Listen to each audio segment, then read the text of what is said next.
Chapter 5499. At night, the little monkey came back and found out what had happened. He hugged Arbor and cried. After settling the children down to sleep, Xiao Mu instead tossed and turned on the bed, unable to fall asleep no matter what. A raging fire burned in her heart. She sat up on the bed in a flash. Mo Yin sat up as well. She held her little hand. Jojo can't sleep? How can I sleep when that curse master is scheming against me? This curse master had used a trick.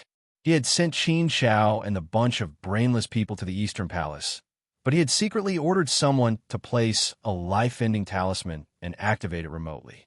He had not shown himself, but he had forced her into a panic. He had even made Mo abandon half of her soul to save her. She had no choice but to return to her main soul as soon as possible. Arbor clenched her two little fists. The more she thought about it, the angrier she became. Even I have to be careful when drawing this kind of saint-level life-ending talisman, Arbor said in a low voice, because a heaven-level curse master and above is needed to activate the talisman. A life for a life. In other words, that mysterious curse master wanted to use this saint-level life-ending talisman to take Jojo's life. He had to sacrifice someone. Sacrifice himself? That was impossible. Thus, he had to sacrifice some unlucky curse master. The underworld court guards searched the streets and alleys. They reported that they had found Luo He's corpse in a dark alley. It was bleeding from all 7 orifices. The answer was self-evident. This Master Luo was the unlucky curse master. He had used a life for a life to drag Arbor down to hell together with him. Unfortunately, the curse master had miscalculated. Arbor was unscathed, but Mo had sacrificed herself for this. Thus, in the end, Arbor had lost this round. Her heart was filled with bone-deep hatred for that curse master. If she didn't kill him, she wouldn't be human. Little Ball. The little treant knew that she was in a bad mood. After hearing its little master's call, it hurriedly crawled out of the star domain. Dodo ran between the two of them and waved its branch. Mistress, what are your orders? Give me the bone-forging pill you mentioned. Mo Yin was startled, and so was Little Tree. He asked blankly, Master, do you want to eat that sage-level bone-forging pill? Yes, no one below the Paragon stage can kill me. I want this bone-forging pill. But compared to all the bone-forging pills in the past, this one is exceptionally dangerous. Why, you also need to break your bones and regenerate them. Master, can you do it? Arbor smacked Chio's head in annoyance. Do you think your master can't do it? Chio immediately shook its head like a rattle drum. The main bank. Chio is just worried that Master Silver might be in danger. The little treant obediently took out a shiny golden pill from its tree pocket and handed it to Arbor. Arbor sensed the divine power inside the pill, took a deep breath, and reached out 2 fingers to take the pill. She thought for a moment and temporarily put the bone-forging pill into the fragrance pouch at her waist. After a few days of mental preparation, she would be able to take this pill very quickly. She had to quickly overcome the fear in her heart and face the past and the future. The little stoic clenched her fists and turned to look at Mo Yin, whose eyes were full of worry. Don't worry, Jojo's Lotus. If the other party uses the mirror image spirit locking formation again, your divine sense will be sealed. Mo Yin said gravely. At that time, you won't even be able to enter the star domain. I won't. I have the condensing light mirror, so it can't seal my divine sense. Chapter 5500. Mo Yin nodded, thinking that was true. His worry receded slightly, but he was still a bit uneasy. Thus, he grasped her hand and muttered, Jojo, are you really going? At noon, he even gave Ming Yasi a torrent of abuse, saying that he wouldn't take the risk. In the end, he immediately changed his mind after a night had passed. Lady Qiao nodded her head vigorously. After careful consideration, I have decided to make a trip there. Listen to me first. I'll bring people with me. I'll bring Senior Sister and the others. Feng Changqing and the others, as well as Rotten Peach Blossom, will also be there. My star domain won't be sealed off by the mirror image soul locking formation. At a critical moment, I only need to wave my hand, and everyone can come out to help. You, lead the Emperor's shadow guards to reinforce Duan Yu. This time, we'll coordinate from the inside and outside. We must annihilate them all. This way, we can restore clarity to the world. Besides, the main battlefield is in the kingdom of Qingzhou this time, so it won't affect us. If we don't go this time, are we really going to wait for them to launch a counterattack and fight their way back to Dragonflame City? This way, who knew how many lives would be destroyed? And Mo Yin knew that his wife's words were very reasonable, but he was unwilling to let her go alone. I want to go in with you. Duan Yu and Ming Yasi can coordinate from the outside. Arbor shook his head. I can only be at ease if you stay outside to preside over the overall situation. And Mo Yin sighed and suddenly hugged her tightly. He muttered softly, "How can you be so cunning? You clearly know that I can't refuse you at all." The little stoic blinked and pinched his handsome face. She said seriously, "Don't worry, I'll definitely be more careful and won't fall into that damned cursed practitioner's trap again." She just didn't know whether the person who used Luo he to secretly harm her was Master Yi, who followed Sir Omega Kitoku, or the mysterious Hall Master who never showed himself. No matter who it was, they were probably already dead in Arbor's eyes. "Jojo, I believe in you."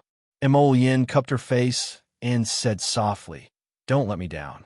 You're not allowed to get hurt, and you're not allowed to have anything happen to you." "Okay." Xiaomu nodded her small head heavily. The two of them didn't sleep for almost the entire night, cuddling and talking for half the night. Early the next morning, Arbor took everyone and bid farewell to Jojo's Lotus. They sat on the Blue Phoenix and flew out of Dragonflame City. When Empress Bai and the Great Emperor arrived, their daughter-in-law was already far away. This infuriated the Emperor and Empress so much that they slapped the table and scolded their son for his carelessness. How could they let the little stoic go to the Qingzhou kingdom alone, where there were mountains of corpses and seas of blood? Arbor sat steadily on the back of the blue lawn, flying in the air neither too fast nor too slow. Her mood was unusually calm for no reason. It was so calm that even she found it strange. Without any ripples, his state of mind was perfect. She even activated a defensive barrier to block out the wind and started drawing talismans out of boredom.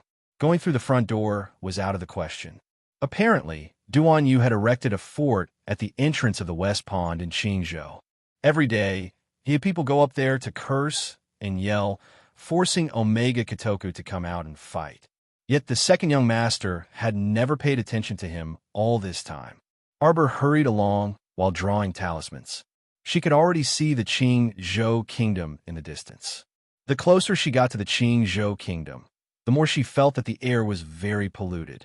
The ending was finished, but the author needed to edit it a bit before reading it again, adding something or changing something. The ending would be released starting tomorrow, and it would be updated 6,000 plus times a day. It would probably be finished by the end of the month, so the author could take a break for a few days. After that, we'll enter the side story and scatter flowers in advance. Chapter 5501. Arbor forcefully swept away the billowing black fog drifting in front of her.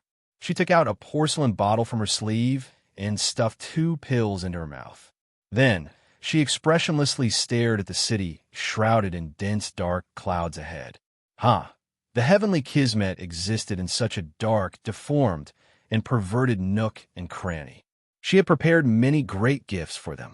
She wondered if Qin Hong, this old fellow, would be grateful. Qingwan let out a shrill cry and flapped its wings, charging into a layer of miasma. Arbor only felt her vision darken as she plunged into a place filled with black fog. The little stoic remained expressionless as she sat on Qingwan's back. If one looked down from above, they would see this little troublemaker holding a fist-sized luminous pearl in one hand, while her entire body was enveloped in an eggshell defensive barrier. 3 layers of defensive talisman matrices were set up outside the eggshell, enveloping Qingwan as well. 1 person and 1 divine bird flew aimlessly along the spreading black fog. Arbor wasn't in a hurry. She took out a roasted corn from her pocket and took a bite before saying aloofly, "Big Green, get ready." If nothing unexpected happened, that Qin Hong should have received the news by now. The little stoic deliberately avoided Duan Yu's group's location and entered through the thick fog from above. The first to receive the news would definitely be the heavenly Kismet's higher-ups.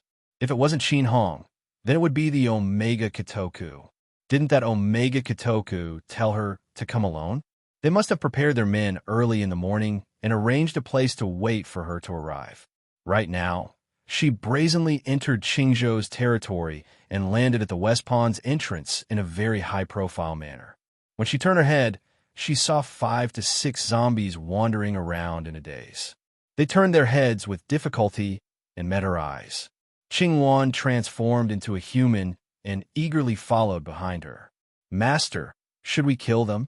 Several whooshing sounds could be heard in the air. His little master had already started attacking without another word. The crow repeating crossbow in her hand shot out several crow-gold arrows, directly piercing through those zombies' heads and causing them to fall to the ground in disarray. Arbor gracefully put away the crow-repeating crossbow and moved his fingers.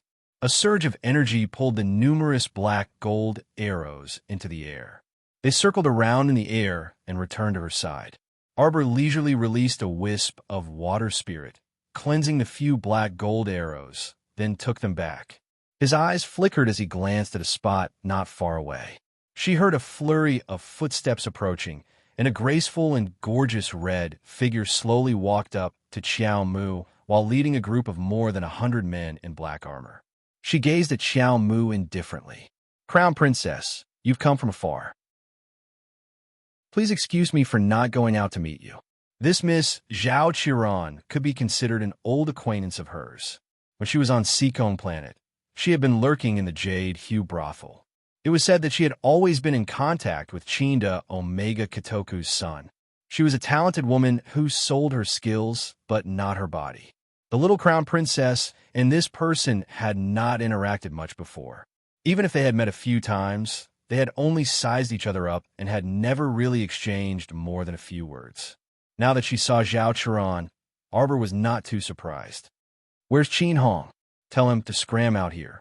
Arbor glanced disdainfully at the group of brawny men in black armor, and a trace of mockery curled at the corners of her mouth.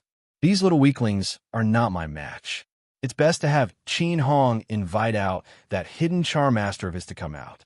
She liked to settle them all quickly so that these people would not jump out one by one and be troublesome. Chapter 5502. Zhao Qiran chuckled and said indifferently, "Crown Princess sure knows how to joke. Crown Prince Consort, please make a trip with Rand first." Zhao Qiran gestured for her to leave. Arbor glanced at her and suddenly threw 3 spiritual energy balls in her direction and shouted, "Explode." Then, with a swish, he quickly grabbed Qingwan and turned around to run. The poor Qingwan, who was eager to fight, was caught off guard by the little master's silver and almost slipped to the ground. The corners of her mouth twitched as she ran. The sound of the spiritual energy balls exploding reverberated in the air of the West Pond and instantly attracted the attention of everyone around the base. Quite a number of people rushed over. When Xiao Mu saw that someone was coming, she didn't hesitate to throw a spiritual energy ball and explode it. Along the way, he threw more than 100 spiritual energy balls, blowing up the West Pond into a mess. It was a horrible sight to behold. Broken fences and broken walls were in ruins. When Qin Hong received the news and rushed over, he was so angry that his old face turned green. Fuck, he had seen arrogant people, but he had never seen such an arrogant and despotic person. She broke into their Tianyan headquarters alone and used spiritual energy balls to destroy everything. Fuck, he wanted to see how many spiritual energy balls she had for her to smash all the way. Qin Hong didn't understand JoJo at all if he thought so. To Xiqiao, these spiritual energy balls were actually not of much use. The lowest level of spiritual energy ball she had stored was the divine energy ball. The spiritual energy balls were collected along the way when she was in the lower star region of the middle 6 prefectures. Normally, It was useless to keep it, but now it was useful to use it to blow up the zombies that were slow and not strong enough. Qin Hong led old steward Luo and the others to chase after her. His face was slightly distorted as he raised his finger and pointed forward. Quick, take advantage of the fact that eldest brother and second brother haven't reacted yet and get rid of this disaster for me. It was really a case of wearing out iron shoes in a fruitless search, only to find it by chance. He was still thinking about how to get rid of this damn facial paralysis and help eldest brother and a second brother break free from this damn inner demon. In the end, this bitch barged in on her own. No matter what her purpose was, she had to die here today. Arbor pulled Qing Wan and ran for a while, blowing up the walls in front of them along the way, causing destruction. The two of them crawled out from a pile of dust, coughing and fanning the dust in front of them. Taking a closer look, they realized that their escape had led them straight to the farm. This was not a chicken, duck, or fish farm. What appeared in front of them was a wide pond. There were hundreds and thousands of half-naked, undead hags soaking in the pool of special medicine. When they heard the sound, they all opened their eyes and looked in their direction. Qing Wan was shocked. He raised his hand and threw out the last spiritual power ball in his hand. It landed right in the center of the pool. After a muffled explosion, the originally silent zombies suddenly seemed to have been revived. One by one, they struggled in the boiling pool and crawled to the shore. Run! Arbor pulled Qing Wan, and the two of them rushed over the edge of the pool. While running, he hurriedly took out two 1-meter-long rods from his inner world and stuffed one into Qing Wan's hand. The two of them swept the rods back and forth, directly knocking the dozens of zombies that crawled to the shore back into the pool. The sound of water splashing could be heard as the master and servant duo made their way over. Chapter 55:03. Xiao Mu turned around and dug out 3 divine energy balls from her pocket, tossing them into the pool with all her might. The power of this explosion was different from the small spiritual power ball from before. The explosion of the divine power balls directly blew up 1/3 of the corpse puppets in the pool. Arbor looked back at the crystal cores that had rolled all over the ground. She struggled, but finally gave up. She didn't run back to pick them up and hurriedly left with Qing Wan. She had to be willing to give up to get something. Jojo muttered in her heart as she ran all the way to the gate that connected the West Pond to the main city. There were already hundreds of disciples of the Heavenly Fate sect waiting for her. Seeing her appear, one of them hurriedly screamed, "Quick, quick! The Lord has ordered us to stop this woman. Regardless of life or death, take her down first." At his command, everyone surged forward. Countless streams of divine energy and spiritual energy simultaneously converged in Xiao Mu's direction, forming a brilliant purple and crimson light. Arbor looked at them expressionlessly. With a wave of her hand, the Tianji treasure painting suddenly flew out of her consciousness. This Tianji treasure painting had been improved by her husband. The original divine weapon had been refined by her husband and was almost perfect as a divine weapon. When the 12th layer of the Tianji treasure painting was opened and the hidden weapons were released, this group of pitiful people above the spiritual realm in front of her simply became living targets. In an instant, thousands of gravel flew together and wiped away their vitality. Arbor didn't stop. She immediately ran to the city gate and threw a flying talisman to Qing Wan. There was no need for Qing Wan to transform again. The two directly used the flying talisman and jumped over the city gate that was thousands of feet high. The main city of the Qingzhou Kingdom was actually only a few hundred miles away from the West Pond, East Mountain, and other places. They could reach it in half a cup of tea's time with nimble legs. The entire Qingzhou Kingdom was about the same size as Dragonflame City, but this Qingzhou Kingdom had always considered itself a kingdom. If the Heavenly Fate sect hadn't used them as a base, the Qingzhou Kingdom would have always existed at the border of the Tsang Prefecture. Although the Qingzhou Kingdom couldn't offend any of the Tsang Prefecture, it had always been famous for its wine. Qingzhou's wine was famous far and wide, and it was also a special tribute offered to the three prefectures every year. It was also because of this that their Qingzhou country, from the country king to the citizens, were all cautious. They never thought that one day their peaceful life would be disrupted in an instant. This peaceful country would be chosen by the upper echelons of the Heavenly Fate Organization and would be used to create zombies for the Heavenly Fate Organization to secretly plot a rebellion.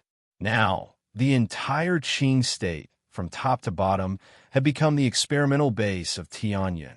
Arbor turned around and looked at the city gate that was high up in the clouds. His eyes were dark and gloomy. Open the city gates. Stop her with all your might. Don't let her run into the inner city of the main city. Qin Hong's exasperated voice came from outside the city gate. Qin Hong's speed was not slow either. At the same time, the city gate creaked, and the two towering iron gates were pulled open from the inside. Arbor turned around and saw the old man, Qin Hong, stepping on a plank-shaped flying spirit tool and crossing the city gate. His old face was tense as he chased after them. Qing Wan turned around and shouted, "Watch the ball." She raised her right hand and prepared to attack. Qin Hong hurriedly stretched out his arms to block in front of his eyes, and his whole body was covered with a layer of defensive spiritual aura.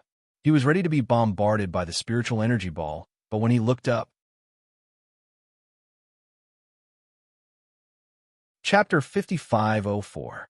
He saw the little stoic grabbing Qing Wan and running away at lightning speed, and the two of them bounced over 1,000 meters away in an instant. The old man was so angry that his face turned green and white. He roared, "Chase after them. Go seal the main city district's central gate. Don't let the news in. Don't let those two rascals know that this disaster has come in.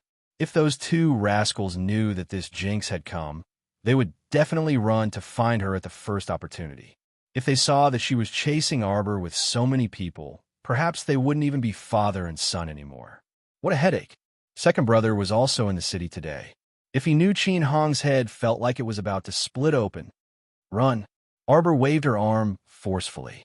Qing Wan, who was running at lightning speed beside her, couldn't help but twitch her mouth. She asked quietly, "Master, why don't we fly?" What was there to fly about? The effect of running was what he wanted. Run, run, run. Sir Jojo's little stoic face was taut as she expressionlessly called out several times. Qingwan's mouth twitched. Although she didn't understand what Little Master was doing, she inexplicably felt that Little Master was very, very powerful. She just had to run with her. Arbor ran at lightning speed around the central city, and Qin Hong led a group of Heavenly Fate black-armored soldiers to follow closely behind. Following them were large batches of emotionless zombies. There were no less than 4,000 to 5,000 of them. The black mass followed Qin Hong and chased after Arbor from all directions, running back and forth inside the central city. When Arbor saw that it was about time, she called for Qing Wan to quickly transform and leaped onto Qing Wan's back. Qin Hong was furious and roared at the sky. "Damn, girl, do you think you can still escape from here alive today? Archers, get ready."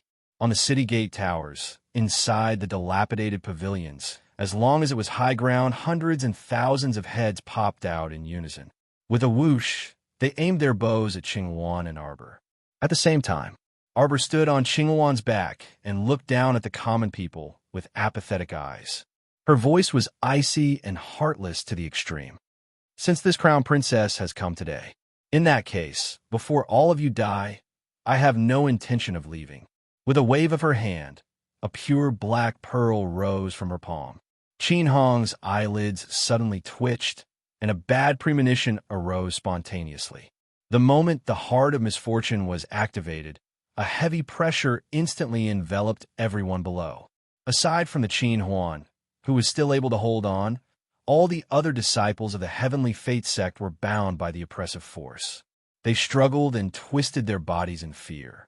The disciples of the Heavenly Fate sect who hadn't completely mutated and were still conscious immediately tried to escape this control. However, there was no way to escape. Once the heart of misfortune was activated, everything around it would be absorbed by it, except for its own master. Qin Hong suddenly stretched out his hand and summoned a huge black eagle. This giant eagle had a slender neck, a fist-sized head, 8 pairs of wings, and 4 pairs of hook claws. As soon as it appeared, it blocked out all the light in the area. With a light flap of his wings, a violent gust of wind rose and quickly swept towards Arbor's side. However, what made Qin Hong depressed was that in the next second, he saw that the gust of wind caused by the harpy was directly absorbed by the heart of misfortune. It was absorbed. It didn't fall on Arbor at all. It was completely absorbed by the heart of misfortune. Chapter 55:05. Immediately after, all the disciples of the Heavenly Fate sect who were enveloped by the light of misfortune below also began to be sucked into the realm of misfortune one by one. Arbor stood on Blue Phoenix's back and watched coldly as everyone screamed and screamed miserably as they were sucked into the realm of misfortune. Her expression was cold and unchanging. There was not the slightest fluctuation in her heart, as if what she saw was not a tragic scene in the human world. The fate of the disciples of the Heavenly Fate sect who were sucked into the realm of misfortune was not something she cared about, until all the corpse puppets present, as well as the disciples of the Heavenly Fate sect, were sucked into the realm of misfortune. Arbor then frowned and looked at the giant harpy who was flapping its wings vigorously to create a gust of wind. Her gaze slowly fell on Qin Hong. The realm of misfortune absorbed thousands of corpse puppets and disciples of the Heavenly Fate sect, and now was in a saturated state. It probably could not absorb anything in the short term, unless her divine perception once again made a qualitative leap, or perhaps the last soul fragment was recovered. Arbor frowned and waved her hand to put away the heart of misfortune. She stared coldly at Qin Hong's pale old face. Damn it! Qin Hong clutched his chest. His face was pale as a sheet. The little stoic in front of him was really infuriating. She cheated. This fellow threw out a natural mystic realm's heart as soon as she came up and sucked in all the corpse puppets of the Heavenly Fate sect. Now, they really did not even need to fight. Qin Hong looked up and saw that there was not a single person in sight. He could not help but feel angry. Even the large number of archers he arranged were sucked in by the heart of misfortune. Arbor just casually used a mystic realm's heart to absorb 1/10 of their Heavenly Fate sect's power. Seeing her put away the mystic realm's heart, Qin Hong breathed a sigh of relief. This fellow did not continue to absorb it. It was definitely not because of her rotten kindness. It must be because the mystic realm's heart had to first digest all the things it sucked in. Damn it. Thinking of this, Qin Hong's old face instantly turned green. He suddenly raised his arm and shouted, "Mirror image, God-locking array." Following his shout, black figures darted out from the corners one after another. They held ancient bronze mirrors in their hands as they swiftly shone them in Xiao Mu's direction. Various lights and shadows connected into a line and instantly intertwined, neatly forming a grid-like defense line, forming the mirror image God-locking array. Arbor glanced at it. Since she was already prepared, she naturally could not be locked. She activated her divine perception. Little ball. Master Silver, Master. Master, don't panic. We have the light condensing mirror in our hands. No one can lock Master's consciousness. Arbor nodded in satisfaction, but a cracked and panicked expression suddenly appeared on her stoic little face. She exclaimed, "Qin Hong, you despicable person. You used this shady mirror image God-locking array on this crown princess again. Do you think you can get away with it? I advise you not to be too smug." Qin Hong felt an inexplicable headache when he heard her yell a long sentence. When he saw her slightly panicked expression, a trace of smugness inevitably rose in his heart. Ah ha ha, damn stoic face. Even you have a day like this. I'm telling you, once the mirror image God-locking array is activated, there's no way it can't lock you up. Chapter 55:06. Ha ha ha. Are you panicking now? Do you feel like you can't use your divine sense? How does it feel to not be able to open your inner world? How does it feel to not be able to use the divine artifact hidden in your conscious? Ha ha ha ha ha. Qin Hong guffawed and swept a disdainful glance at Arbor. If you kneel down and kowtow now and admit your mistake, I can still leave you with an intact corpse. He had to avenge his great enmity. It was all his fault for not being prepared in time and not activating this mirror image spirit locking formation at the first moment. He wasted so much time talking nonsense with this little stoic and ended up losing 1/10 of his disciples and grand disciples. He really hated him to death. Hand over the heart of the mystic realm just now, Qin Hong said coldly. Perhaps I can still consider sparing your life. Of course, that was impossible.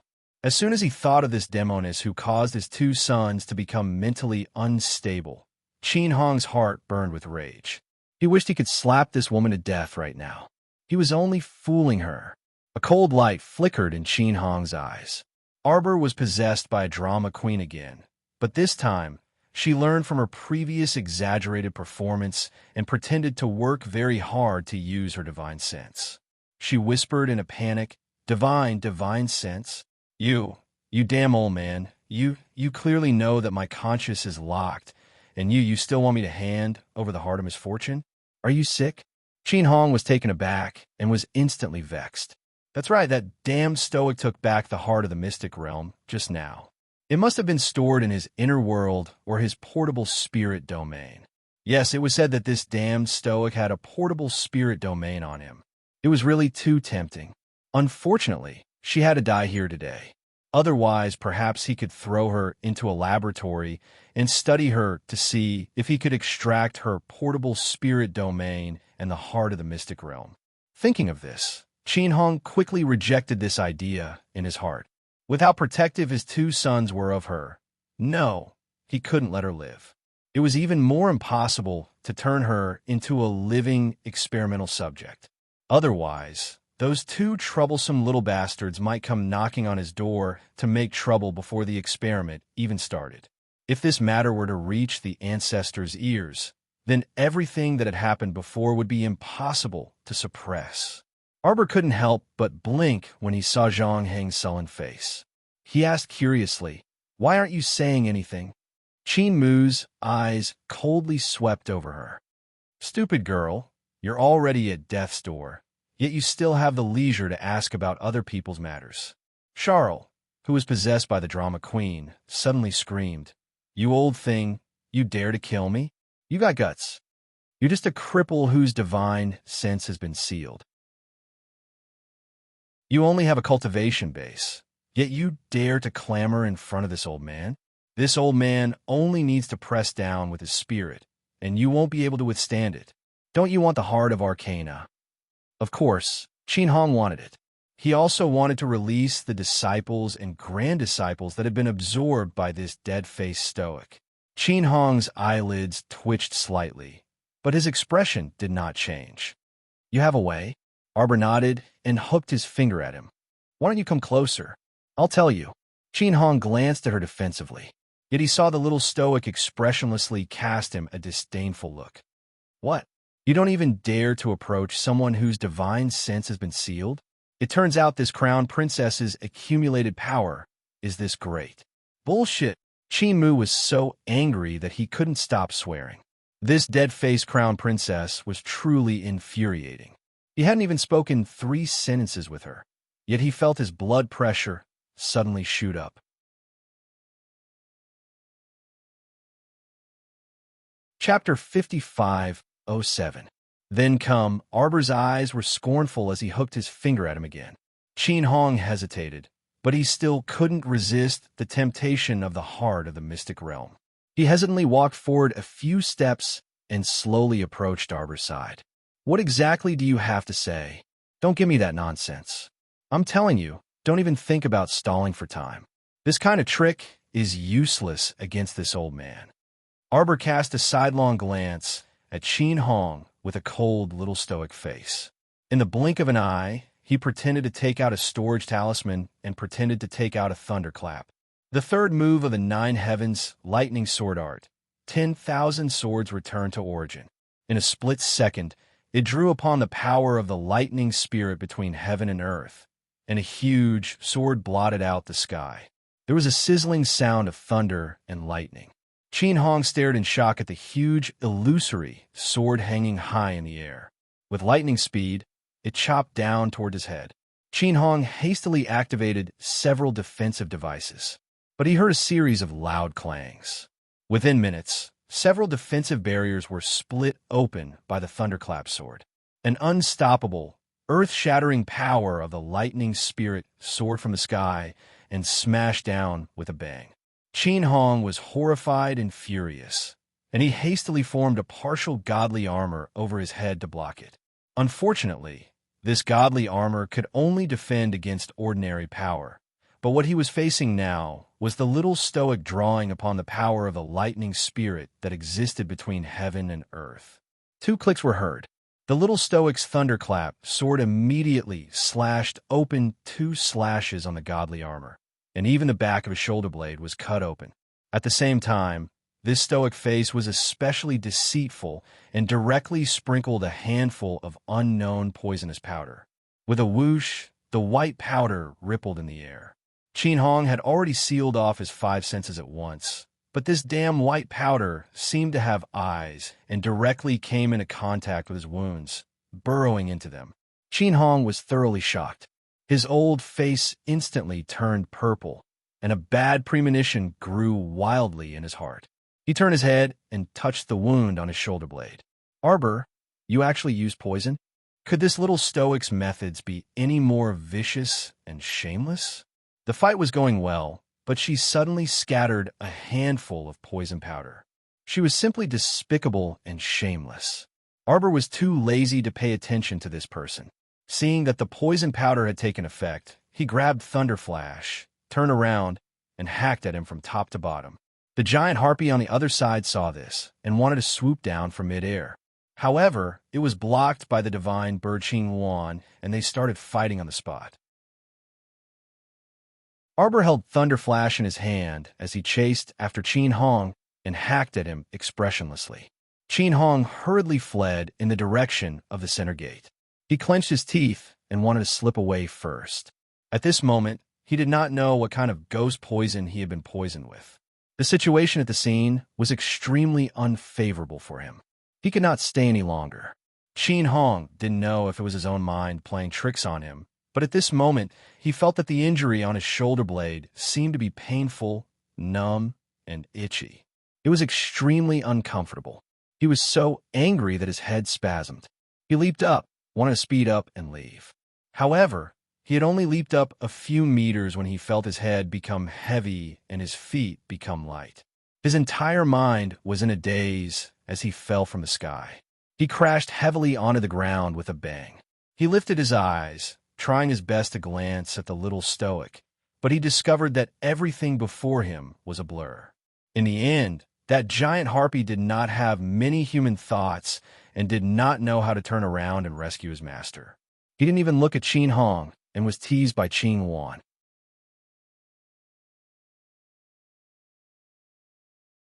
Chapter 5508. This guy went all the way to the southwest, following Qing Yuan as he fought and ran. In a short while, he was far away. Qin Hong cursed this harpy's ancestors in his heart. No matter how he roared, the harpy had already run away with Qing Yuan. Naturally, he would not pay attention to Qin Hong's roar. In just an instant, Qin Hong felt that his whole person was very unwell. This poison was very powerful. It might corrode the nerves. Now, in just a moment, he only felt numb, itchy, sore, and painful all over. He lay on the ground and groaned in a low voice. Suddenly, he felt a spiritual sword aura fall along his left arm. Qin Hong wanted to block it, but at this time, he could not even form the divine armor. Qin Hong was shocked. The tearing pain in his arm made him sit up straight reflexively.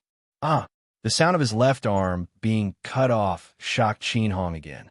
A pair of blurry eyes that could not see anything clearly abruptly widened, and a hoarse yell came from his mouth.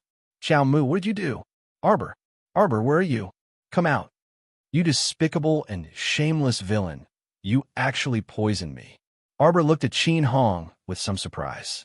He took out a handful of white powder from his pocket and directly sprinkled it down. So you're not a transcendent god. Her poison powder had no effect on people above the mystique venerable realm. So this Qin Hong looked powerful, but in fact, he was just a paper tiger. He had not even broken through the mystique venerable realm, or he had just broken through the transcendent god realm on the surface. In fact, the real cultivation inside was fake. Well, Tian Yun habitually used drugs to make people look strange. It was not impossible to develop a batch of drugs that could quickly make one reach the transcendent god realm. Arbor sighed and shook his head. You jump up and down, thinking about killing me all day long. Have you ever thought that this day would come? Arbor, don't be so proud.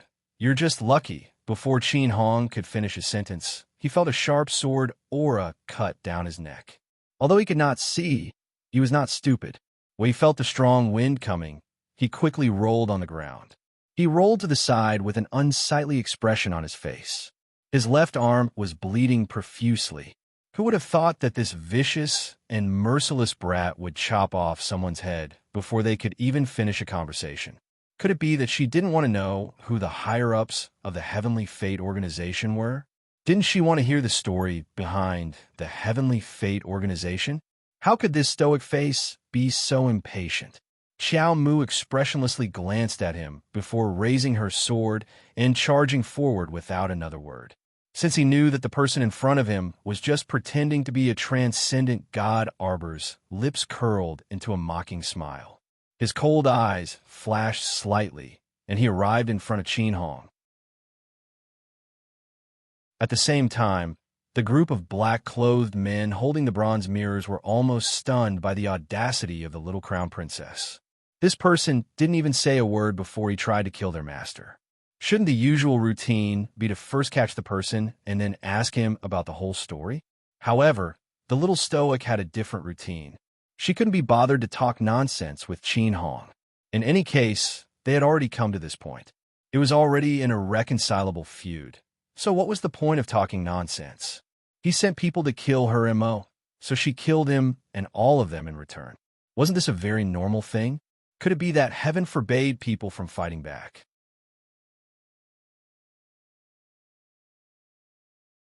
Chapter 5509. Why were these idiots looking at her with such strange gazes? It was as if she had done something disgraceful.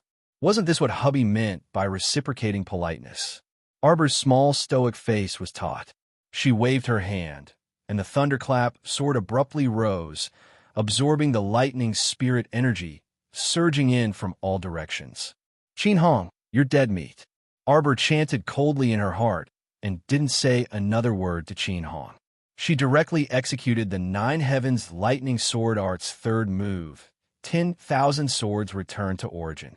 The large sword projection hanging in the air slowly formed, and purple-red lightning suppressed and rolled in the surroundings. It was as if there were small purple lightning dragons soaring in the clouds, rolling back and forth in the black fog. The group of black-clothed men holding the ancient bronze mirror were greatly shocked. After all, not everyone could gather the lightning spirit energy so quickly and release this kind of big move in succession. Furthermore, this crown princess in front of them didn't seem to have any lightning spirit energy. So to say, it was actually this sword, this sacred weapon, that actively attracted the lightning spirit energy of heaven and earth. Not to mention these disciples of the Heavenly Fate sect with mediocre aptitudes. Even if an exceptionally talented aristocratic family's young master came here and saw this scene, he would probably be so envious and angry that he would vomit blood. What was this called? This couldn't be called strength at all. This was wealth, all right. Who in the world would have the wealth to buy this ancient saint artifact? The little stoic, who didn't control the lightning spirit energy at all, relied on this sacred weapon in her hand to continuously release the ultimate move for the ages twice in a quarter of an hour. This time's 10,000 swords return to origin was even more turbulent and terrifying than the last time. The instant the large sword projection pressed down on the central city gate, it was pushed open from the inside with a creak. The two young masters, Qin Xian and Qin Xian, led a group of people and looked at this scene in astonishment. It was too fast. Thousands of lightning bolts converged into a large sword projection wrapped in purple-red light, and the instant the city gate opened, it swiftly beheaded Qin Hong. Fast, so fast that people didn't even have time to react. Everyone could only stare blankly at the beautiful woman with a frosty expression outside the city gate.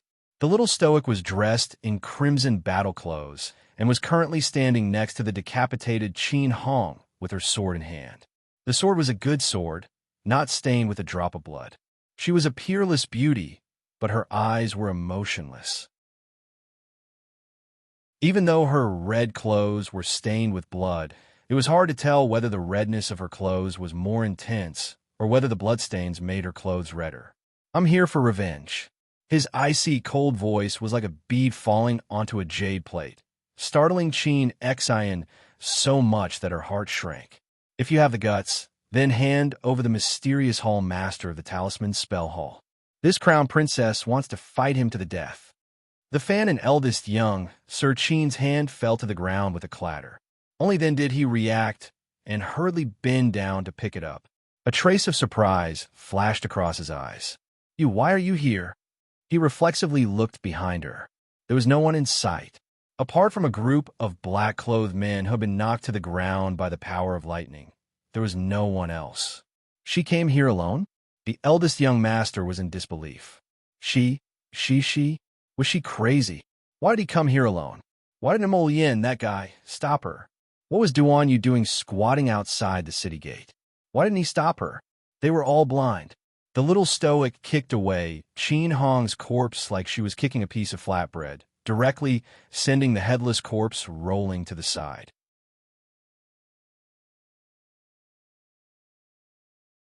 Chapter 55:10. Dougal Ling stammered, second young master. The patriarch was killed. Qin Xian naturally saw it long ago, but he was still extremely shocked and didn't know what to say. Seeing that the second young master didn't say anything, everyone stared blankly at the fiend nearby, completely a loss for words. The little stoic was instantly impatient. "I'm not looking for you. I'm looking for that cursed practitioner. Are you coming out or not?" It was Dougal Ling who couldn't resist stammering. Our curse hall has many people. You're looking for which one?" After saying that, he wished for nothing more than to slap himself. "Why the hell are you stammering? Why are you intimidated by the little ladies? You're simply crazy." The place where the little stoic was standing right now was their heavenly fate's headquarters. She was alone, yet he was still stammering in front of her. It was simply too embarrassing. "The cursed practitioner that Qin Hong sent to kill me. Get out here."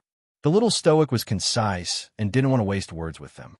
Mo, whom she raised in the star domain, was killed by them just like that. Although Mo kept comforting her, saying that he would come back. Who knew? Mo died because of Qin Hong, that old bitch. He wasn't a gentleman if he didn't avenge this grudge. Killing Qin Hong was the first step, and killing the cursed practitioner that Qin Hong sent was the second step. The little stoic had a score to settle in her heart, and she had to calculate it clearly. "Go invite Great Master Yi over," young Master Omega Kituku ordered coldly. "Great Master Yi?" The little stoic was taken aback. The second young master explained aloofly. "Yi Weisheng left for a day and a night 2 days ago. Now that I think about it, he should be the person you're looking for. He really was a good father." Young Master Omega Kituku inwardly thought. He secretly sent people to cause trouble at the child's 1-month-old banquet behind everyone's back, right? Eldest young Master Qin was also pondering in his heart. It looks like father probably stepped on Jojo's tail. Otherwise, Jojo wouldn't come alone and talk about revenge every time he opened his mouth. I wonder who my father's men managed to get rid of? Could it be that they injured Emolian? First young master blinked and shook his head. The little stoic was so angry that she killed her father as soon as she attacked. It was evident that the situation was a bit serious if Qin Hong was in heaven and knew that his 2 sons were thinking about this. He would probably be so angry that he would crawl out of the ground. They didn't want to avenge their father. Instead, they were wondering why Arbor was so angry. He was such a good son. The Raksha princess jumped to her feet and screamed with righteous indignation. Eldest young master, second young master. Xiao Mu came knocking on our door so arrogantly and killed our master without a second word. We must avenge him. Young master, please send me out to battle. Princess Luosha clasped her hands and shrieked. The eldest young sir glanced at her with a spurious smile. Rakshasa, you can't possibly be thinking that the little stoic definitely isn't your match, just because her divine sense has been sealed by the great mirror image God sealing formation, right? Don't forget, your kung fu is not as good as my father's. Princess Luosha's heart trembled, but she suppressed it on the surface and said calmly, Young master, you must be joking. This subordinate only wants to avenge my lord. I can't let my lord die in this bitch's hands in vain. Eldest young Master Chin cast her a glance.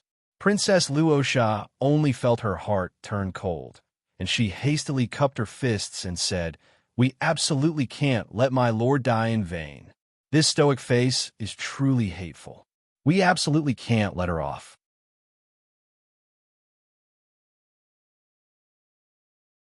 Chapter 55:11. The young master's cold glance just now was truly a bit frightening. So the Raksha princess didn't dare to call her a bitch without thinking, so she cowardly changed her words. A low chuckle was heard from the side. The crowd parted slightly, and a peerlessly gorgeous man in purple walked over with a grin. His seductive eyes flitted past the stupefied Raksha princess. Since the Raksha princess is so cordial, then there's no harm in letting her accept the challenge. Eldest young Sir Chin couldn't resist knitting his brows. Long Yun, this guy, wanted to tire his Charl to death by taking turns. That wouldn't do. He had watched this little stoic grow up. Although she had foolishly walked into a trap, and her previous cleverness had vanished without a trace, he still had to protect her. He couldn't allow a bunch of people to bully her. Eldest young Sir Chin, who was about to speak, heard Omega Kitoku's cold voice. Then I'll let you perform.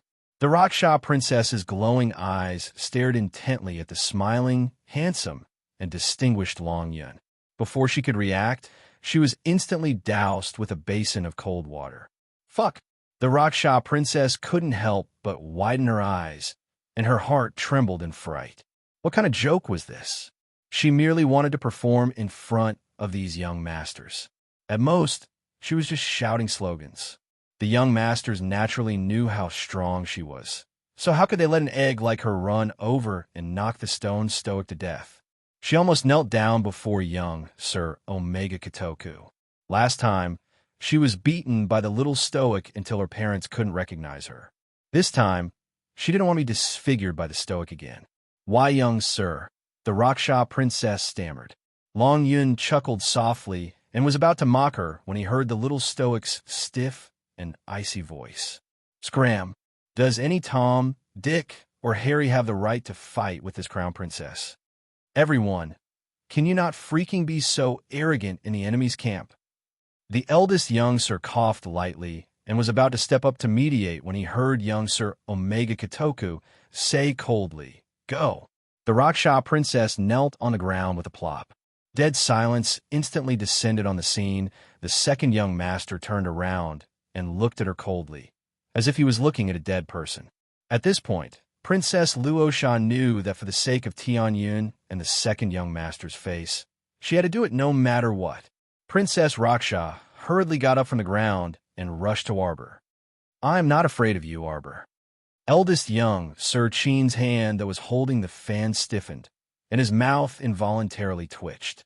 Rakshas's terrified face was actually even uglier and more humiliating than his refusal to fight. He was so scared that he was trembling all over, yet he was still so stubborn. I see that you came here alone.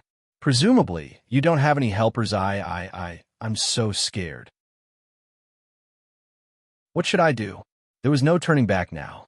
Arbor didn't wait for her to finish her nonsense. Without a word, he leaped forward and knocked Princess Luosha's head with his Thundercrash sword. Everyone, PFFF Princess Luosha staggered a step and kowtowed to the ground. She prostrated herself on the ground in young Sir Omega Katoku's direction. Arbor took advantage of the momentum and arrived behind her, but in one step before ruthlessly kicking her. The eldest young Sir couldn't help but raise his hand to cover his eyes. Then, he heard Princess Luosha let out an earth-shattering shriek, and she shot toward Long Yun like a cannonball.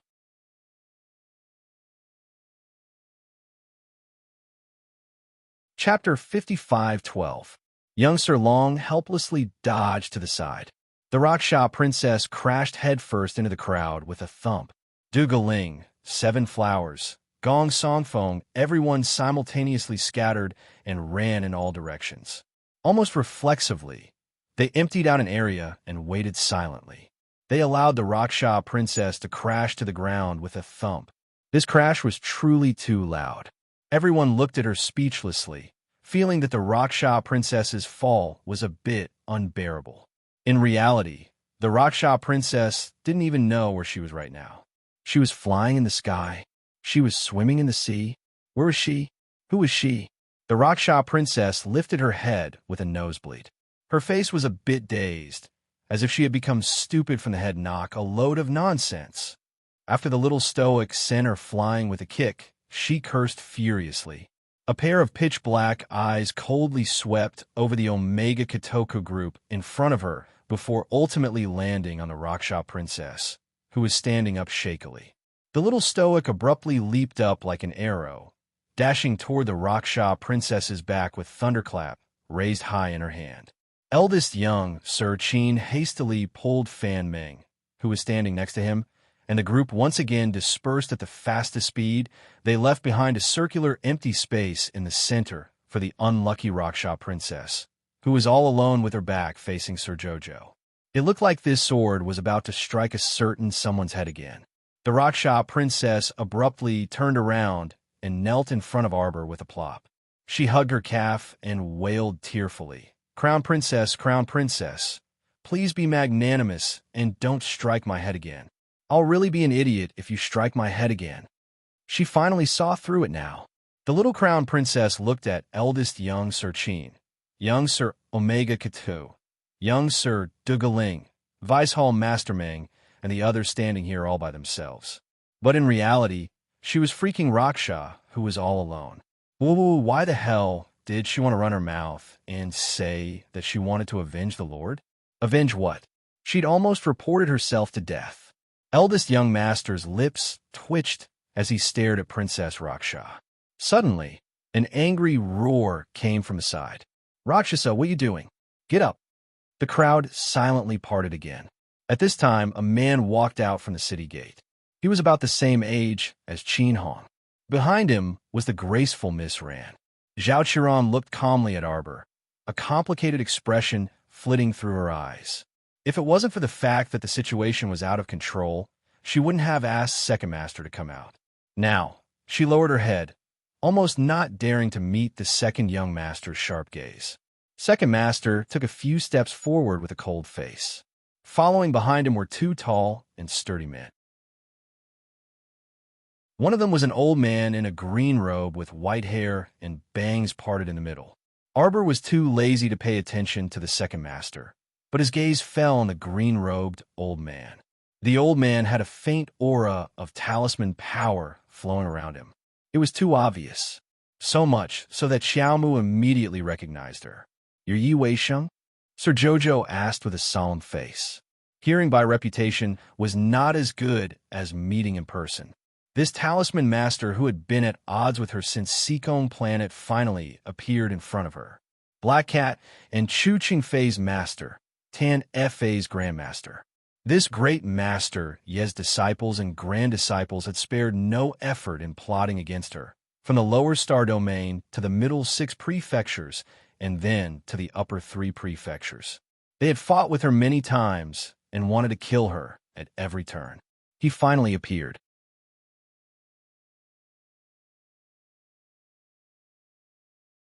Chapter 55:13.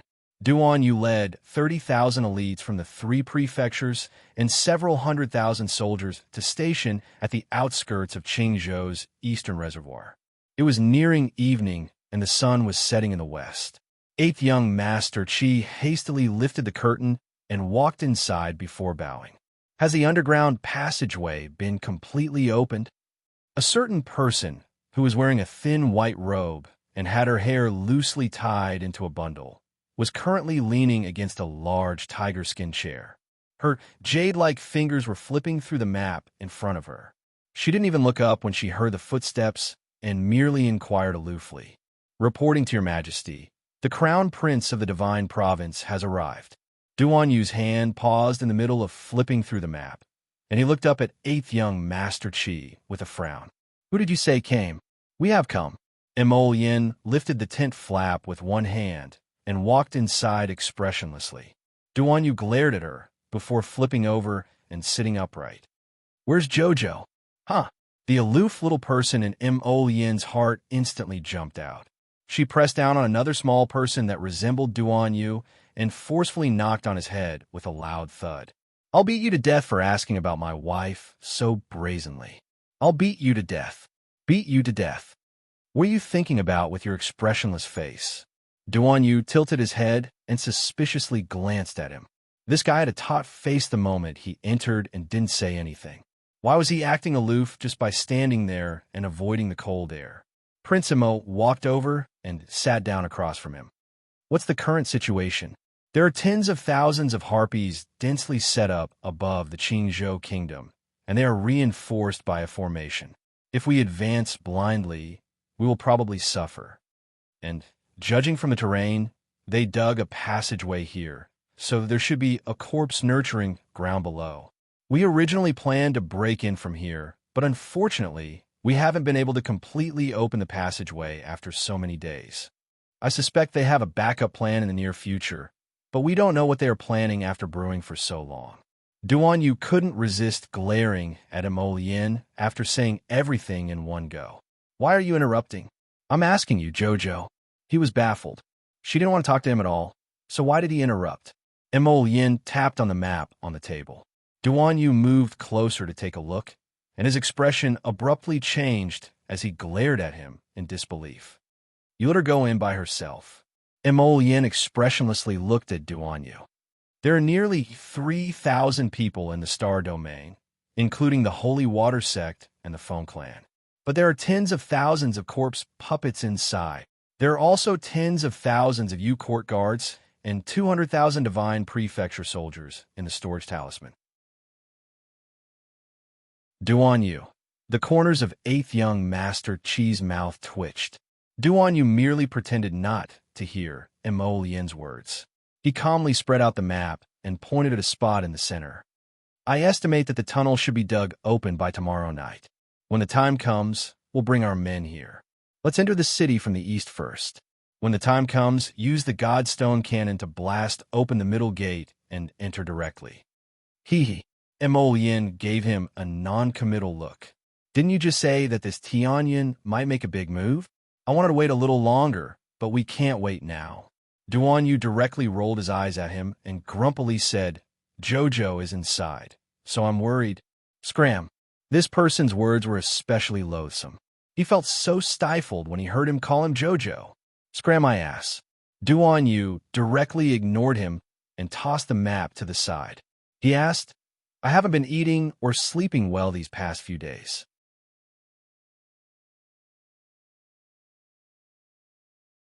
Chapter 55:14. Did Jojo prepare good food for me? Eighth young Master Chi. He really couldn't bear to look at His Majesty's adorably dumb appearance. Although he was a bit irritated these days because the siege was progressing slowly, how could he not provide for Your Majesty's daily necessities? Emol Yin expressionlessly took out a storage talisman from her pocket and slapped it in front of Duan Yu. "Eat, eat, eat. You only know how to eat. Hurry and get down to business after eating." Huifeng turned around and grinned at eighth young Master Chi, who was trying to stifle his laughter. "Eighth brother Chi, Our Highness and Your Majesty get along like this. Let's not worry about it, and help Our Highness arrange a tent first." Okay, this way please." Eighth young Master Chi quickly nodded and left with Huifeng. Duan Yu silently took out a row of dishes from the storage talisman and a bowl of sacred rice. He then looked up at the expressionless Emolien. How could you bear to let her run to such a dangerous place by herself? This guy's eyes brightened after eating a mouthful of fish. This was his favorite colorful divine fish, and this fish was roasted quite well. It wasn't Jojo's cooking. Emolien glanced at him and also sat down. She took out a clean bowl and chopsticks. You think I wanted to? You're too unbiased. If you have a stance, why don't I see you stopping her? Me? Duanyu was confused as he looked at the person across from him in astonishment. Did this guy have no sense of shame? Did he know beforehand that Jojo would go to the Qingzhou base, the zombies' base camp? Emolien harumphed. Even if you knew beforehand, could you stop her? You're even more unprincipled than me. Who are you laughing at? He thought irritably. What if? I'm saying what if. Duanyu scooped half a bowl of fish soup for himself with a ladle and couldn't resist asking quietly. What if Jojo was? He made a hand gesture and stared at Emolien nervously. What should we do? Do you think Jojo is stupid? She brought the light condensing mirror. Being locked once was enough. If she was locked a second time, what was she if not stupid? That's true. Duanyu nodded in agreement. Jojo is extraordinarily intelligent, so she definitely won't be tricked by others. Emolien said in his heart. I was afraid that my wife would be possessed by a drama queen like last time. Her acting would be very fake and people would see through her. But have you ever thought about it? That Omega Kitoku is crazy. He might do something extreme to Jojo. How dare he? Emolien put down her chopsticks and frowned. Her emotions were fluctuating. Hurry up with that tunnel of yours. Dig it overnight. They're working on it as soon as possible. Duanyu couldn't resist rolling his eyes. It should be ready by noon tomorrow at the earliest. On the other side, Arbor coldly stared at that gray-haired elderly man in a green robe. This elderly man had a head of short hair parted in the middle and wore a tight-fitting green robe with arrow sleeves, which made him look vigorous despite his age. His eyes were sharp and his spirit was hale and hearty, and his back was ramrod straight. Arbor coldly stared at the other party, a merciless flame dancing in her eyes. Yi Weisheng, old man, do you dare to step out and fight this crown princess? The white-haired elderly man, Master Yi, narrowed his eyes and looked up to stare deeply at Arbor. This stare was filled with countless peculiar emotions.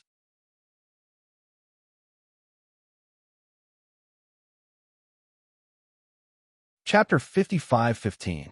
Little girl, this old man doesn't want to bully the weak. Great Master Yi coldly refused. You can, without another word. Arbor tossed out a dazzling golden attack talisman at Great Master Yi's face. Great Master Yi was truly shocked, and he swiftly dodged backward. He hastily tossed out a handful of jade talismans to form a defensive talisman matrix, barely blocking that golden light. With a crisp bang, the defensive talisman matrix instantly vanished under the golden light's impact. Yi Weisheng truly jumped in fright, and his entire body practically shuddered. When she focused her eyes again, she only saw the little stoic crown Prince Consort coldly glaring at her, her eyes brimming with ridicule. That's right, it was such a joke to say that he was bullying the weak.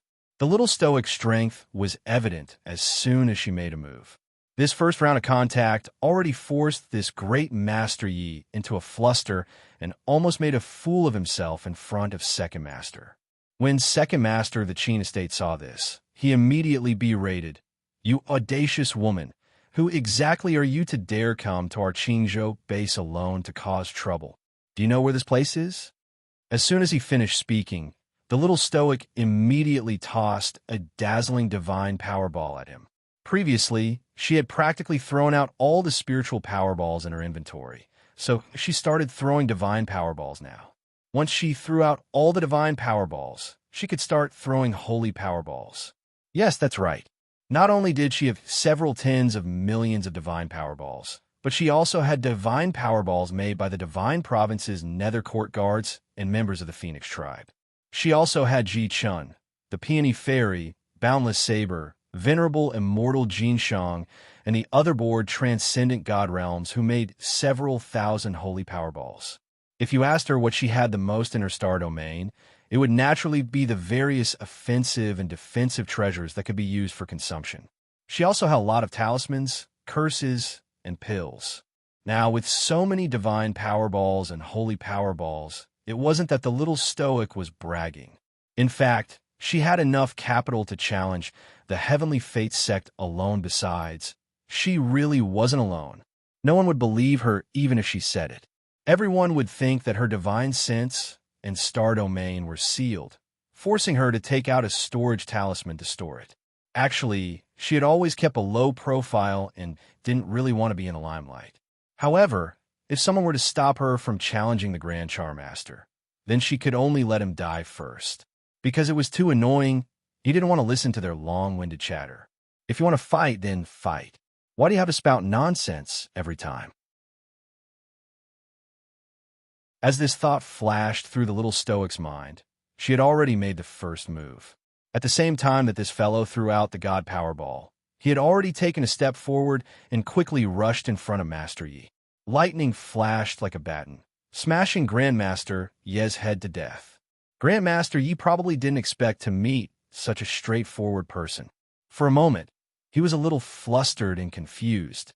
He had seen the power of the thunderclap sword from afar, so he naturally did not dare to directly receive it with his hands. Pieces of jade talismans suddenly appeared around him and lined up in rows and columns.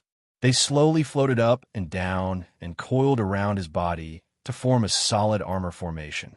When the thunderclap sword came crashing down, it was blocked by the jade talisman formation and immediately bounced back several inches. However, it quickly attacked again, and its speed was even faster than before. Every time it bounced back, it would rapidly slash down in less than a few seconds. It was so fast that it was dazzling. Grandmaster Yi really wanted to ridicule it as a freak. However, he didn't have time to think about anything else. Every time the thunderclap sword came crashing down, it would destroy several of his jade talismans.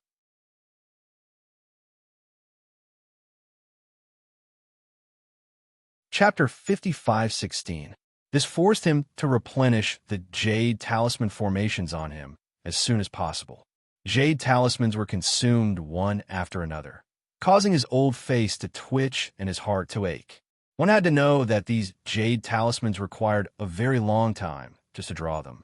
He could only draw 2 to 3 of these god-ranked defensive jade talismans in a single night. Yet in less than a quarter of an hour, the number of jade talismans he had consumed, the number of jade talismans destroyed by that damn stoic face's sword, reached as many as 10. Simply hateful. Grandmaster Yi couldn't resist berating angrily. "Junior, why aren't you stopping?" This damn stoic face was seriously too arrogant. Who exactly gave her the guts to be so impudent in Heavenly Fortune's headquarters? Second Master Qin Ao glowered at Arbor and snorted coldly. "Qin Xin, Qin Xian, what are you two standing there foolishly for? Don't tell me you're going to be merciful to someone who barged into the headquarters? Why aren't you attacking yet? Capture him first." When they received the news just now, didn't they say that this intruder's divine sense was already under control? Why'd it look like that's right? Qin Ao couldn't resist sneering. The other party was a high-level talisman practitioner. He just didn't know who would emerge victorious between her and Grandmaster Yi. Eldest young Sir Qin glanced at Qin Ao with a troubled expression. "Second uncle, the little stoic is challenging Grandmaster Yi, so it's best if we don't interfere. Let's wait for them to finish their fight first." Qin Ao was instantly enraged, and he turned to glare fiercely at the eldest young sir. "Are you—" A sudden clap of thunder made him jump in fright, and Qin Ao's curses were instantly swallowed back into his throat. When he looked back, he saw that Grandmaster Ye's head had been cleaved by the thunderclap sword. Although he used many defensive spirit tools to block it, Grandmaster Yi had also set up 2 layers of defensive talisman matrices around him. However, a flower of blood still blossomed mercilessly from the little stoic's attack. Qin Ao roared in anger. "Quick, someone come quickly and treat Grandmaster Yi. You guys."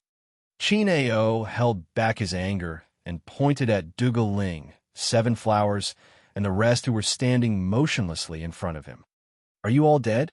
These people were actually enjoying the show and didn't mind blowing things up. All of them retreated far away, leaving an empty space in the center, allowing that stoic-faced little crown princess to do as she pleased. He didn't interfere or make a move. He just watched silently. Since when did their Heavenly Fate headquarters have so many onlookers? You're too weak, Arbor said coldly. If you hadn't used Luo, he is a bait to create a life-ending charm. My MO, you wouldn't have been killed by you. I'm going to kill you now to avenge my friend. Do you agree? Everyone looked at the guy in front of them with a dumbfounded expression. Grandmaster Yu is dumbfounded and speechless.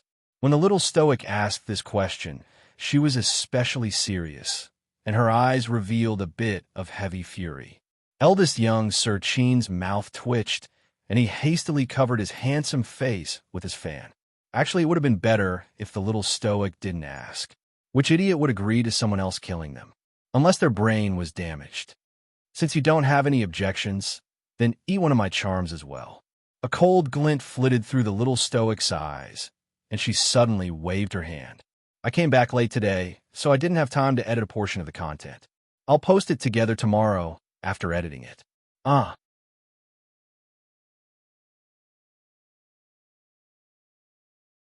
Chapter 55:17. A streak of golden light instantly drilled into Great Master Yi. Be careful, Qin Ao hastily shouted. But right now, Qin Xian and the others were all standing there as spectators. None of them would help. Even if Qin Ao dared to rush up, she didn't dare to casually receive a talisman of unknown origin. Hence, she could only stand there and shout, "Be careful." The talisman flew toward Yi Weixing at the speed of light in a split second. Yi Weixing's lips curled as he formed talisman seals with both hands. His robes rapidly swayed as he rapidly blocked the talisman rushing toward him. Everyone only saw defensive talismans being thrown in front of Yi Weixing, simultaneously blocking the other party's torrential curse power. 4 defensive talismans in succession seemed to block that torrential curse power. However, the little stoic extended 2 slender fingers. Her robes fluttered, and her eyes were cold as she casually drew talismans floating with golden light in the air. She softly said, "Go," and streaks of unknown talismans as thin as leaves broke through the other party's defensive talisman matrix with a whoosh and mercilessly rushed between Yi Weixing's brows. Soul-seizing talisman. The instant the talisman entered Yi Weixing's body, his mind instantly reacted. The legendary Saint rank soul-seizing talisman? And it was even a Saint rank soul-seizing talisman drawn out of thin air. Was this kind of monstrously talented disciple, specially born by the heavens, to ridicule the mediocrity of all living things? The power of soul-seizing was quite enormous, especially since the other party drew more than 1 soul-seizing talisman. After 3 soul-seizing talismans fell, Yi Weixing spat out a mouthful of blood and collapsed to the ground. Arbor held Thunderclap in one hand as he withdrew his talisman drawing in the air. He coldly stared at Yi Weixing on the ground. Seal. The little stoic clenched her hand into a fist and drew a sealing talisman in the direction of a flowing talisman to her left, directly sealing Yi Weixing's hastily fleeing soul in her hand. Accompany my MO in death. Even if I cut you into 1,000 pieces, it won't be enough to dispel the hatred in my heart. Arbor stared at the ball of ghostly fire in his left hand and sneered, directly throwing him into the stronghold's pagoda of punishment. Others naturally didn't know and only thought that she sealed Yi Weixing's soul and stuffed it into her personal storage talisman. Qin Ao pointed at Arbor and shouted in fury, You! He was truly too audacious. Not only did this woman barge into the Tianyun headquarters alone, she even brazenly killed Qin Hong and Yi Weixing. Take him down, Qin Ao roared with a cold face. The surroundings were as silent as chickens. Everyone looked at each other, but no one moved. Qin Ao was even more furious now. He glared angrily at Gong Song Feng, 7 Flowers, and the others. You guys, do you dare to openly defy the ancestors' orders? Take him down. Seven Flowers glanced at their eldest young master. Duga Ling, Tang Quan, and Tang Li all looked at young master Omega Katoku. Qin Ao was embarrassed. He had tried to take him down twice, but no one listened to him. Isn't this a fucking joke? Qin Xian, Qin Xin, are you two trying to rebel? On behalf of the patriarch, I order the two of you to capture her. Now immediately. Qin Ao roared angrily. As the angry roar fell, a large group of black armor guards suddenly surged out from behind Qin Ao, roaring as they quickly surrounded him. Qin Ao's expression eased slightly. Finally, he didn't have to put on a one-man show with this order. There was some reaction from the back, which saved him from embarrassment. The black-armored guards swarmed forward in a fan-shaped formation, encircling the little stoic alone inside.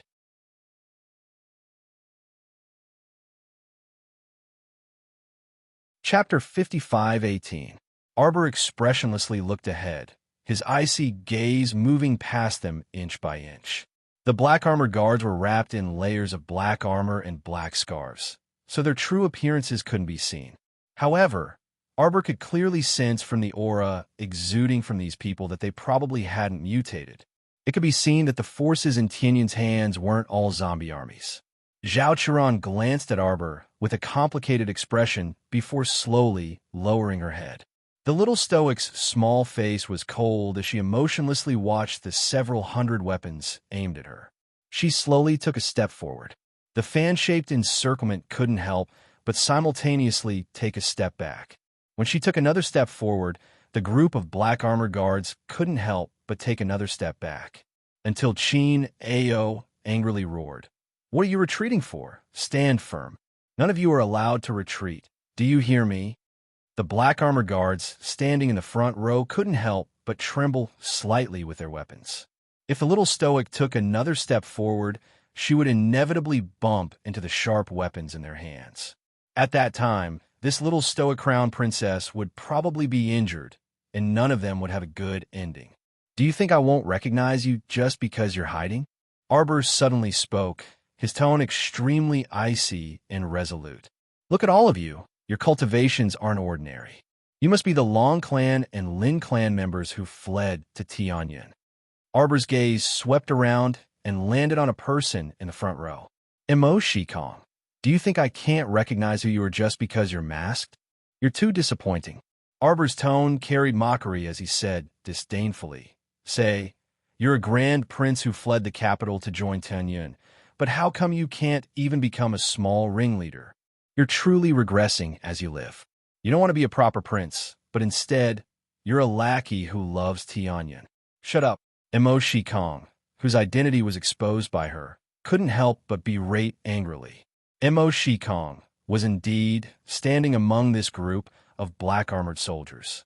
His face had a trace of depression as he stared at Arbor strangely.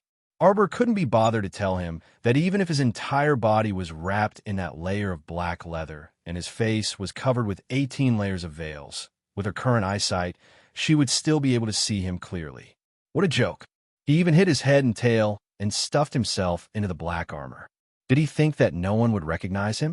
Wasn't it just some people from the aristocratic families of the three prefectures who sought refuge with the Heavenly Fate Empire and didn't want to show their faces? These people were really funny. They thought that once they came into contact with Tianyun, they would be able to reach the sky in a single bound. They didn't expect that even a person like Emo Shikong could only be a nominal little brother in Tianyun. Qin Ao pointed at Arbor and shouted angrily, "Why are you talking to her? Why aren't you taking him down? Do you want the ancestor to personally appear and instruct you on what to do?" Emo Shikong secretly gritted his teeth and took the lead to step forward with his sword. However, before the tip of his sword could even get close to the little face, a bolt of lightning and fire shot out from the side and chopped the sword in his hand into two with a whoosh. Qin Xion's face was cold as he suddenly reached out and grabbed Arbor's arm. Grabbing her, he entered through the central gate and headed straight for the inner city. Qin Ao was stunned and couldn't help but jump back and scold. Chinex, you bastard. Are you really going to rebel? No wonder. Previously, there was news that said that you went to the Pingjin Prairie and destroyed all the lilies that the organization painstakingly cultivated. Chin Ao's gaze landed on the Omega Kitoku's finger.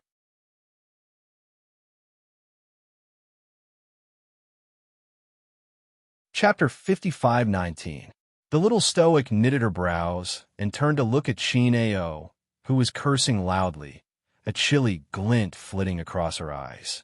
The second young master was currently tightly grasping the little stoic's wrist and dragging her towards the inner city. He didn't even look back and completely ignored Chin Ao's cursing as he chased after them. Chin Ao couldn't conceal his agitation under his furious expression. The venerable ancestor was in need of people, yet Big Brother died inexplicably. Now, even Big Brother's stunningly talented son was walking on a path of no return. Then, was he the only one who could shoulder the responsibility for the future after Tianyin? Shouldn't he be the one in charge of all the operations? I thought you were creating rumors to stir up trouble, but I didn't expect that there's no smoke without fire. You greedy thing. You actually dare to betray the venerable ancestor for this woman? Chin Xian, stop right there. Are you listening to Second Uncle? Second Uncle. Eldest young Master Chin stopped him with a chuckle. Don't curse anymore. Second Brother knows his limits. What limits could he possibly have? Didn't you see what he did just now? I told him to capture that damn stoic, but what happened in the end? Chin Xian actually interfered. He really doesn't respect the venerable ancestor. Chin Ao couldn't conceal his excitement. He glared fiercely at eldest young Master Chin. Don't offend your younger brother. I must report this matter to the venerable ancestor. Right, report it now.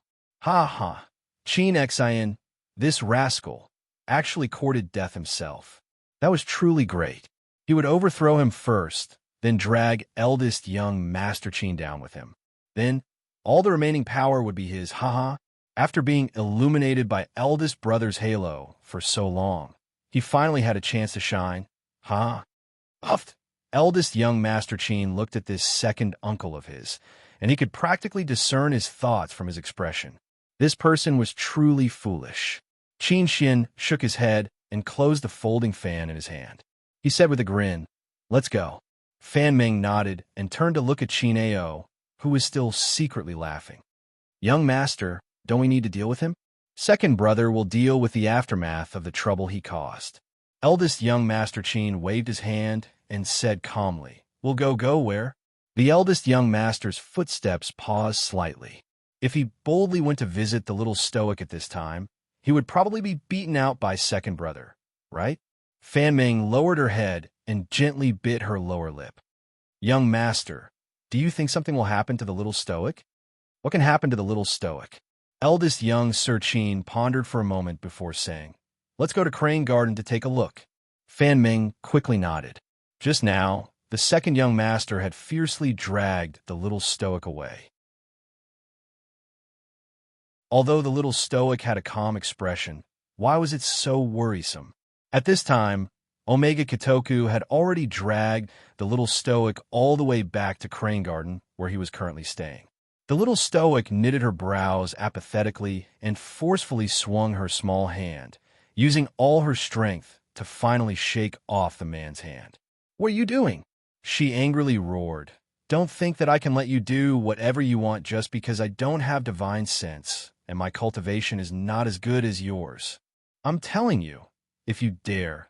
Chin Exin closed in on her and abruptly grabbed her slender wrist, glaring viciously at the woman in front of her. So, even if you're about to be beaten to death, you won't ask for help? You're the one who's going to be beaten to death.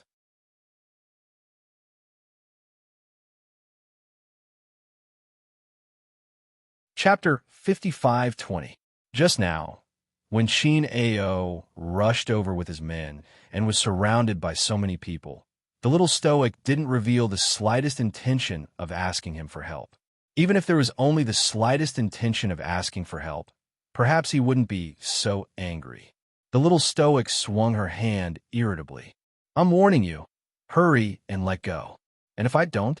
An ominous glint appeared in the little stoic's eyes, and she kicked him. "I'll kill you." Dugu Ling saw this scene as soon as he stepped in. The second young master was kicked in the leg by the little demon god, and then several more times in succession. Dugu Ling. I suddenly feel like I'm a bit redundant. I shouldn't appear now. So how do I deal with this? The two brothers, Tang Quan and Tang Li, crashed into Dugu Ling's dumbstruck figure and pushed him into the door. Qin Xian was in the midst of a violent rage when she suddenly turned around and roared, "All of you scram!" Arbor stomped on him angrily and abruptly took out a storage talisman with a wave of his hand. A glittering silver dagger flew out from it, and his eyes were fiendish. "You son of a bitch, are you going to let go or not?" The dagger slashed at the place where the two of them were holding hands.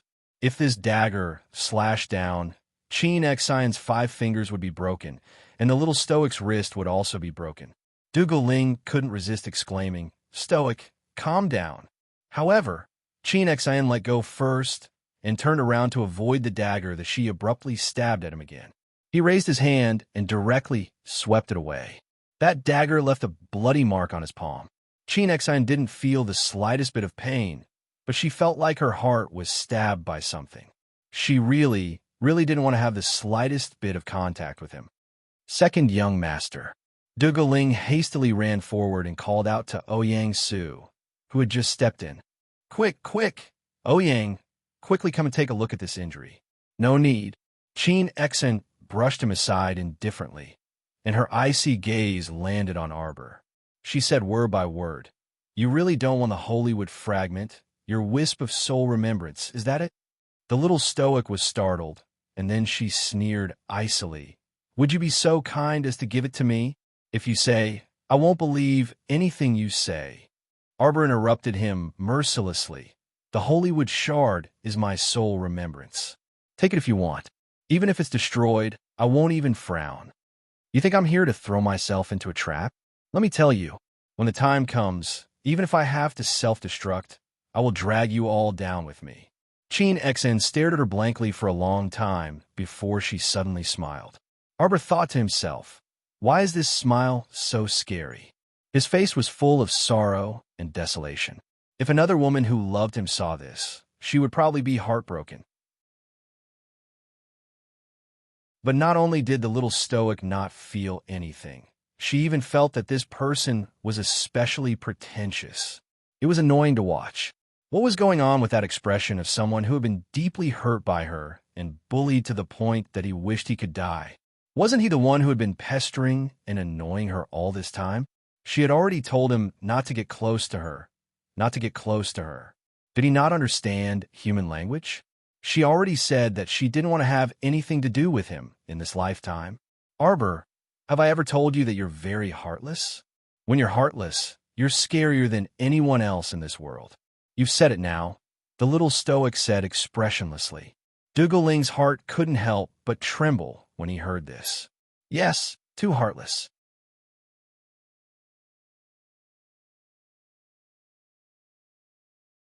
Chapter 55:21.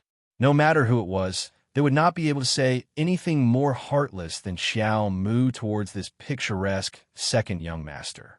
The second young master suddenly pulled her in front of him, a light green glint appearing in his icy eyes. You're very good, Arbor. He grabbed her chin and enunciated each word clearly. I'll make you remember. Our matters, everything between us. I will use my own method to prove to you that no matter if it's that Mo Lien or that Duan Yu, none of them are as deeply in love with you as I am. You will understand, Arbor. You know that the entanglement between us isn't limited to this lifetime. After saying this, he ignored her resentful kicks and directly dragged this vexing little stoic into an empty room, personally locking the door behind him. When he turned around, he saw Dugu Ling's hesitant expression. What do you want to say? Young master, the little stoic, she is amenable to coaxing but not coercion. Amenable to coaxing but not coercion? No, you're wrong. This little thing clearly isn't amenable to coaxing or coercion. Young Master Omega Katoku sneered and sized him up. You seem to understand her very well. Seeing his unfriendly gaze, Ouyang Su hastily stepped forward and bowed in greeting. Young Master, You should treat the wound on your hand first. The wound was bleeding nonstop. The blood flowed very slowly, but it gradually turned into a strange color. It was no longer crimson and seemed to have a few traces of dark green. The second young master sneered and bent down to lick the wound on his hand. It can heal itself. This was probably the benefit of mutating. His body was stronger than before, and he was probably the only one who knew the changes inside. Eldest young master. Two servants' whispers came from outside the door. Second young master said, "He won't see you today." Eldest young master. Eldest young master. Chin Xin looked up and saw her elder brother waving the folding fan in his hand as he strode into the courtyard with a grin. The two servants guarding the door were knocked to the ground by Gong Songfeng's group. They looked terrified and didn't dare to make sound. "Stand down." Second young master Chin's apathetic gaze swept across the two servants who had collapsed on the ground, and he waved his hand indifferently.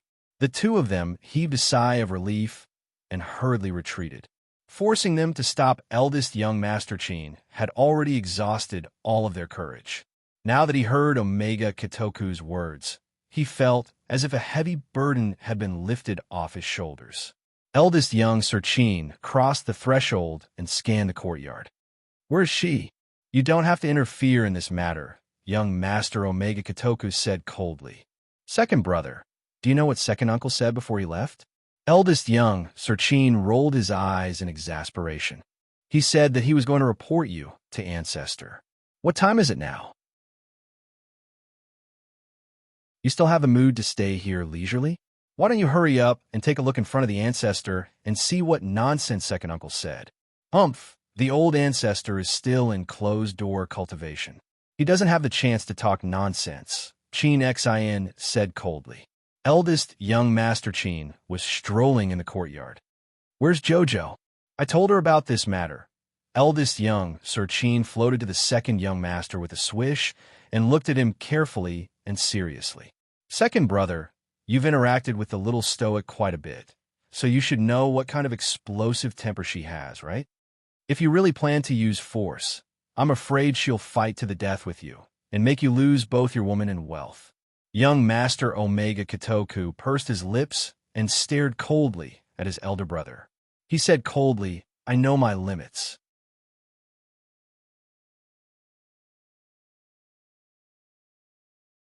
Chapter 55-22. What sense of propriety do you have? Look at how your eyes are burning with fury. Aren't you just adding fuel to the fire by confronting her like this? Eldest young Sir Chin waved his folding fan and blocked Chin Xin. "How about you let me have a good talk with the little stoic? You're strong, but she's stronger. She won't submit to you. Besides, you need to go take care of second uncle's matters. You don't really want him to report you to the venerable Ancestor and make you unable to turn back, right? Besides, don't you need to explain to the venerable Ancestor about father's death?" Chin Xion's handsome face was cold, and he left without looking back. "Where's Chin Ao?" Eldest young Sir Chin couldn't resist rolling his eyes when he saw him leave like this. He looked around the court and said, "Go look for him." Seven Flowers quickly dashed out. Duga Ling was about to stop him when Fan Ming reached out to stop him. She said aloofly, "Even second young sir didn't stop our eldest young sir, so why are you stopping him?" Soon, red clothes and green clothes arrived together, and they glanced at the people present with odd expressions. "Speak frankly." Eldest young Sir Chin knitted his brows. Could it be that they couldn't find the little stoic in the court? That was impossible. Second brother had dragged her all the way back, so he must have thrown her into the guest room and locked her up. He had red clothes and the others look around. So how could they not find her? Red clothes was speechless, and he coughed lightly before saying, "She's in the wing room over there, but she seems to have fallen asleep." Eldest young Sir Chin. They were still worried and ran over to take a look. Looking in through the caltrop flower window, they saw the little stoic lying down in her clothes, wrapping herself up like a cicada pupa. Her entire body was curled up in the blankets, and only her clean, small face was exposed. She was still expressionless as she slept, and the muslin curtains that drooped to the ground undulated slightly in the wind outside the window. Eldest young Sir Chin couldn't resist rolling his eyes. Royal guards. Two black-armored guards jumped down from the other side of the window with a whoosh.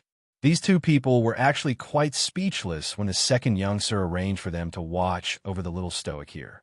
They thought that this little crown princess would definitely kick up a fuss and jump up and down after being captured and locked in a room. Who would have expected as soon as he entered the room, he began to make the bed.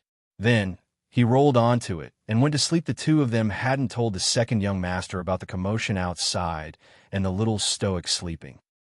He looked at eldest young master helplessly. Young master, should we wake her up for a chat? What kind of creature was this? She was actually able to sleep in the enemy's base camp after being locked up in a room by the enemy. Wasn't this ambition a little too big? Eldest young Sir Chin glanced at her through the window and waved his hand, saying, "Let her sleep. Let's go sit in the forecourt for a while." Everyone was speechless. Was this stoic person a hostage or an honored guest? Arbor hadn't fallen asleep at all. She knew that eldest young Master Chin and the others had been strolling around and chatting outside the window. She pretended to turn her back to the window and used her divine sense to communicate with the sapling. "Chio, there's always someone guarding outside. Why did you let Tao Hua and the rest out without anyone noticing?" "Master, you can ask Venerable Peach Blossom, Feng Changqing, and the others to use a transformation talisman to transform into a small animal or something. Then you can sneak out." "That won't do. That won't do." Arbor hastily vetoed. Although their movements wouldn't seem to be restricted if they transformed into an animal and ran out, it wouldn't be easy to take away even if they found the sapling's fragment and her sole remembrance. After all, the transformation talisman's duration was still very long.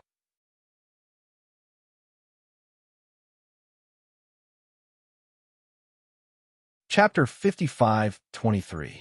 If she became a defenseless animal, wouldn't she be at the mercy of others? No. It was better not to harm them. Then, Chio, go knock out the two people outside. Arbor hastily stopped her. "We can't alert the enemy. Wait first."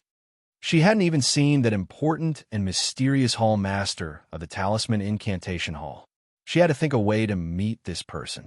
According to Qin Xin and Qin Xian, the biggest leader behind the Tianyan Empire should be that patriarch. Who exactly was this patriarch? He had never shown his face from beginning to end. She had infiltrated the enemy's ranks now to figure out the ins and outs of these people. Even if she couldn't catch all of them in one fell swoop, she had to at least figure out who this patriarch was.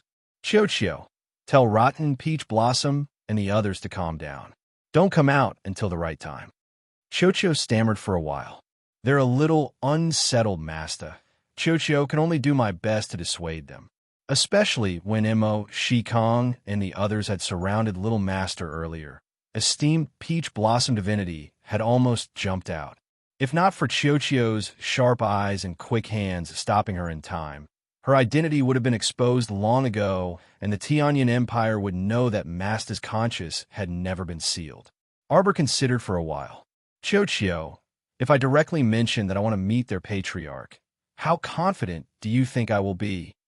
Chio said righteously, "Master, His Highness the Crown Prince told you not to act alone. Chio thinks that you should be obedient. Calm down first. When His Highness the Crown Prince and the others attack the city and gather, you'll definitely see who the Tianyan Patriarch is. Master, Chio, I beg you, quickly rein in your curiosity."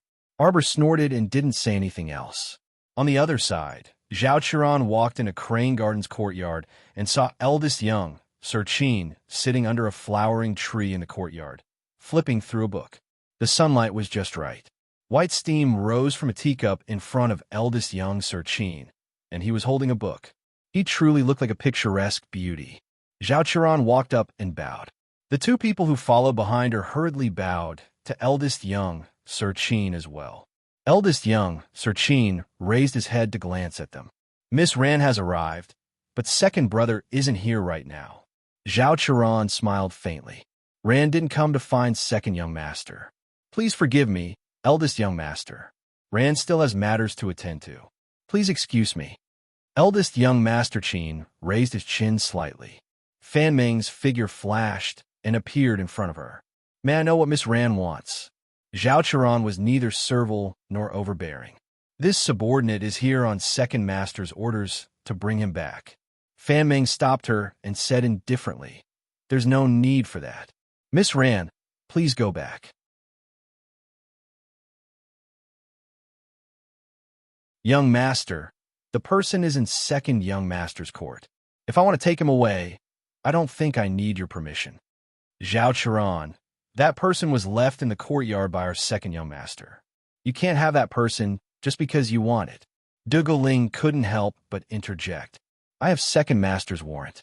Zhao Qiran took out an iron tablet from her pocket and showed it to everyone. Second master is also here on Patriarch's orders to bring him back. If eldest young master doesn't believe me, you can go ask Patriarch. Zhao Qiran's expression was serene, as if she didn't care about everyone's obstruction at all. She was very confident that no one could refuse her request to bring someone back once this iron tablet was issued. This was indeed the transmission token that Patriarch had given second master.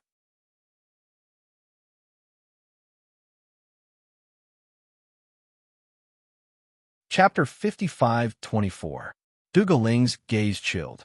The second young master was the one who brought them back, so no one could recklessly come to the second young master's court to take them away. That would be openly slapping the second young master's face. Not even Omega Katoku or the venerable ancestor. Long Min, Long Chong, Zhao Qiran said aloofly. Search them.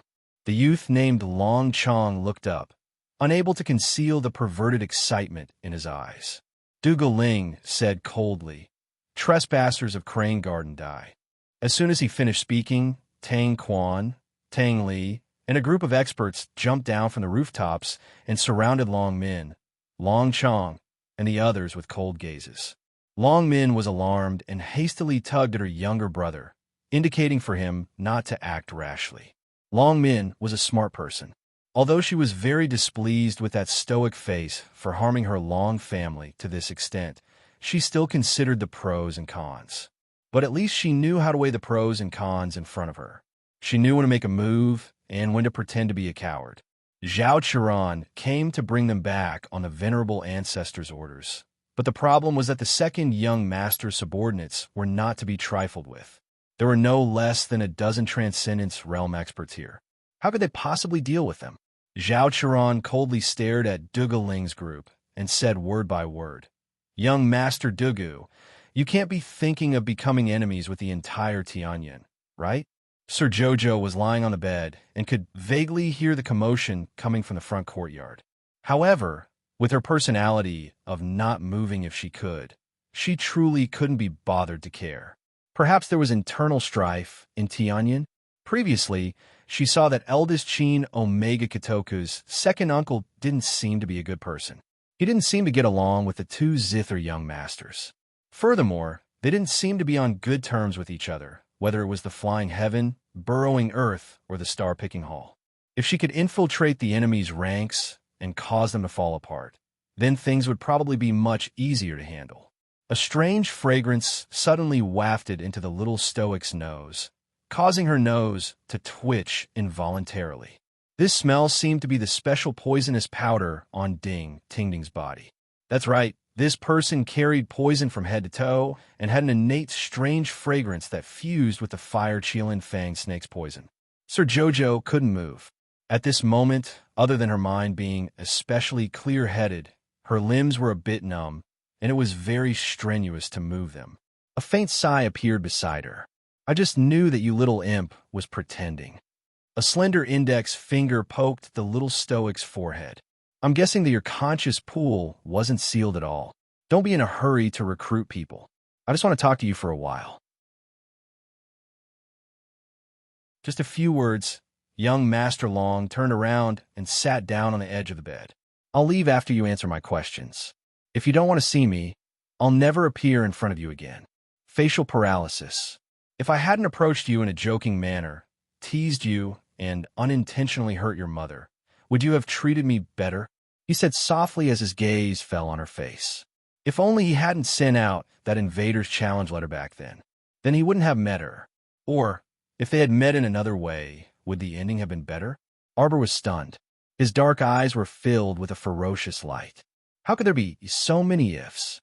If possible, he really didn't want to meet these people. Troublesome. When I met you in a mystic beast forest, you were under some kind of curse, right? Long Yun smiled bitterly at him. After that, you completely lost this memory, right?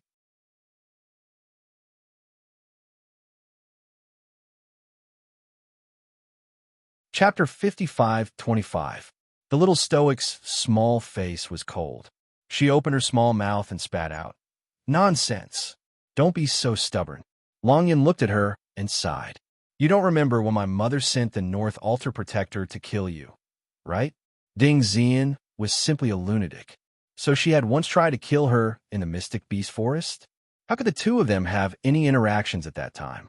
She only sent some protector to kill her.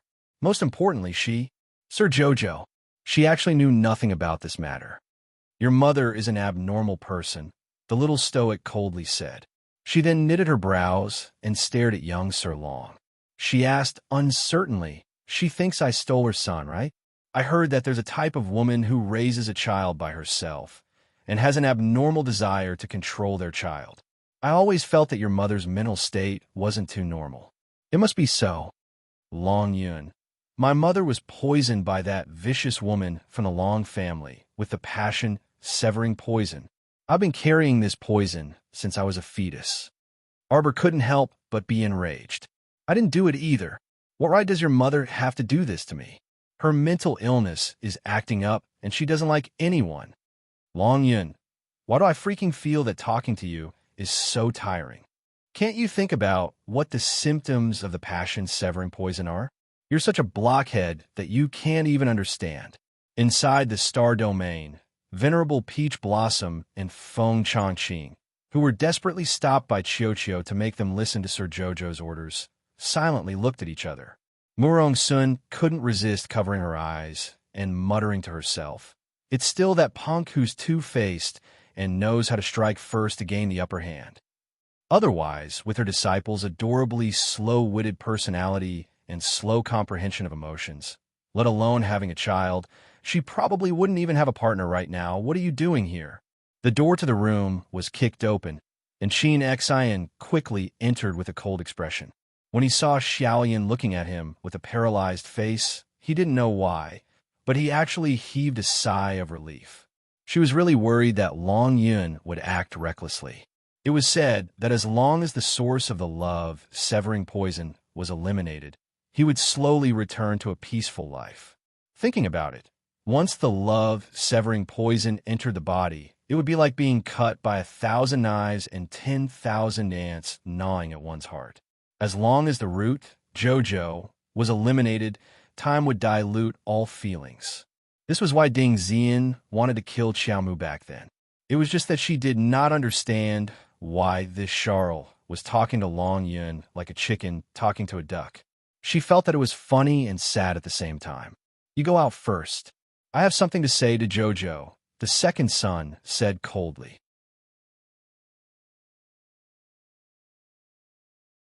Long Yun glanced at Dougal Ling, who was standing at the door, and walked out with a sneer. Omega Kitoku, no matter how hard he tried, he couldn't get him far away. He came back too quickly. It could be seen that even if this person went out to do something, he didn't just place 2 spies outside the door. To be able to rush back as soon as he received the news, this person cared more about Arbor than he showed. Seeing that Long Yun had left, young Master Omega Kitoku flicked his sleeves and closed the door. With a raise of his hand, a light yellow sapling floated above his palm. Jojo, how about we discuss a business deal? Chiochio immediately exploded with joy in the little stoic's conscience. Master, it's our family's little Seven. It's little Seven without a doubt. Look at her. She's so pitiful and drooping. She's been ridiculously ravaged by someone. I received news that Sikong Fulling will lead people to set fire to Duan Yu's camp tonight.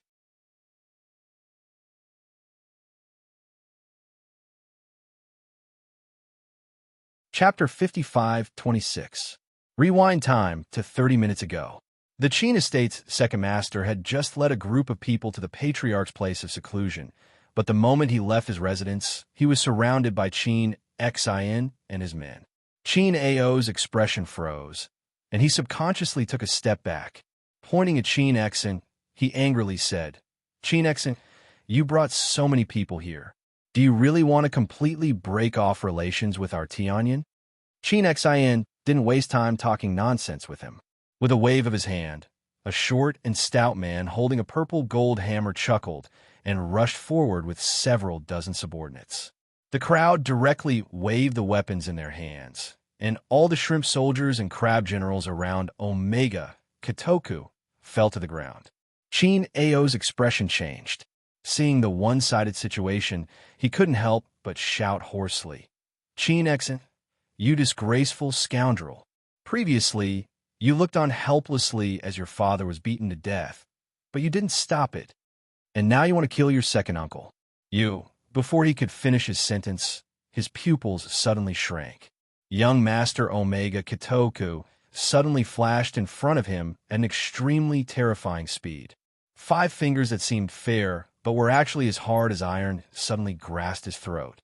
In an instant, Qin Ao's bellyful of words were all stuck in his throat, and he couldn't clamor anymore. Previously, Qin Xin had rushed to Omega Kitoku's residence after leaving Crane Garden's gate, because he knew that his elder brother was right. If he didn't take advantage of this time to control this troublemaking second uncle, he might really complain to the patriarch and accuse him to death. Of course, he wasn't afraid of this person going to complain. Capable people, no matter what kind of storm they face, can still remain indifferent. For example, right now, this second uncle, who was jumping up and down, was like a pheasant struggling on its deathbed when his neck was grabbed.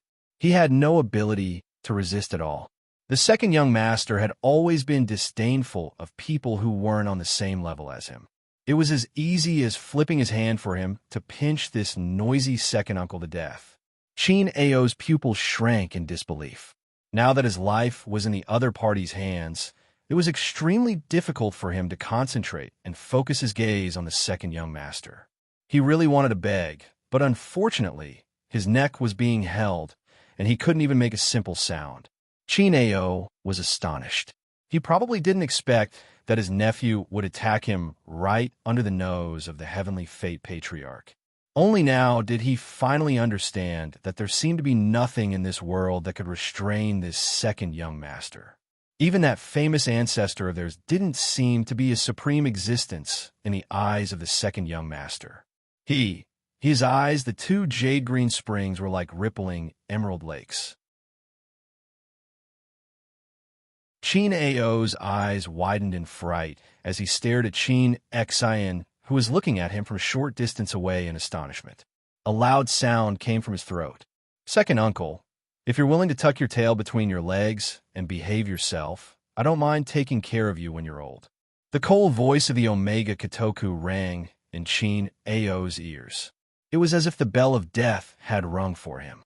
Qin Ao couldn't help but tremble from head to toe in shock. Qin Ao really wanted to open his mouth and ask him what he meant. He even wanted to kneel down and beg for mercy, but soon he knew that he would never have such an opportunity in this lifetime.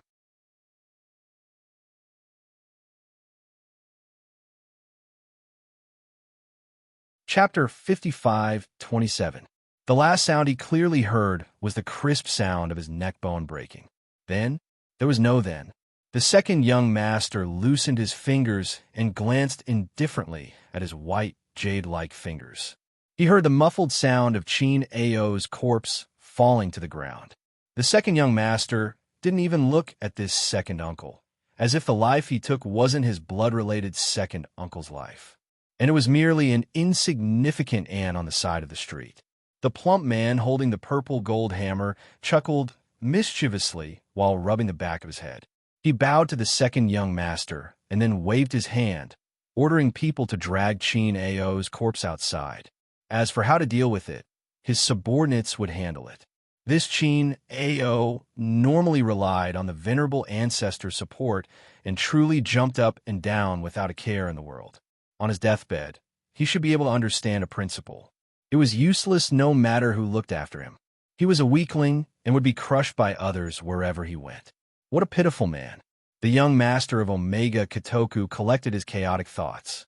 His gaze landed on the little stoic, and he lifted his hand to help her sit up.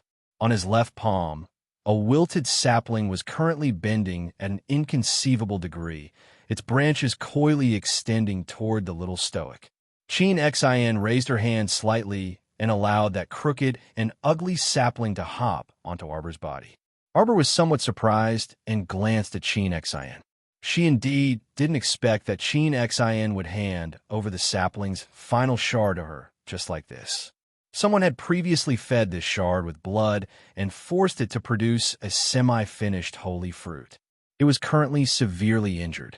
It would be best to immediately store it into the star domain and let the sapling's main body nourish it. However, the Omega Katoku was sitting here, so it naturally wasn't suitable to do this. Arbor knitted her brows and pondered her heart. That bastard Longyun had already seen through her conscience not being sealed. She wondered if he would inform Chin Xin of this. Forget it, she would just take one step at a time.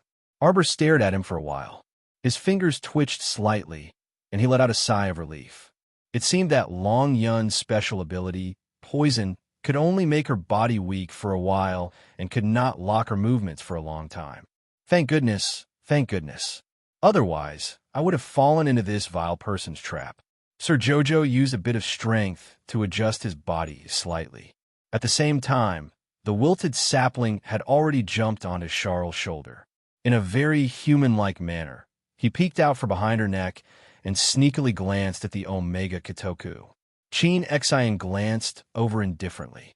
The sapling immediately became terrified and hid in Arbor's waterfall-like black silk, wishing that it could immediately merge with its master.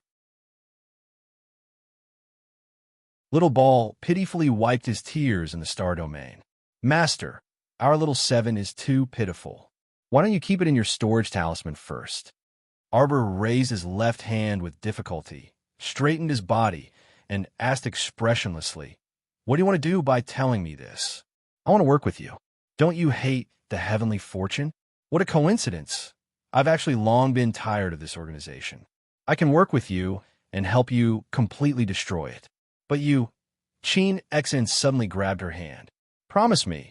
Let us return to the past, okay?" Arbor looked at him with a stunned expression. Was this person possessed by a demon?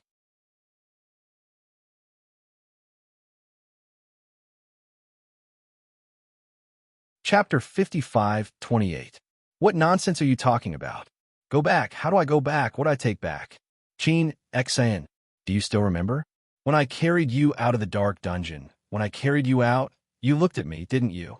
Arbor's whole body trembled. Even if it was a long time ago, she was no longer the same person. But every time she thought of the past, she would always feel a bit of fear. She struggled to pull her hand out, angrily glaring at the person in front of her. Chin Xin did not notice her angry expression, nor did he notice that her hand had already been pulled away.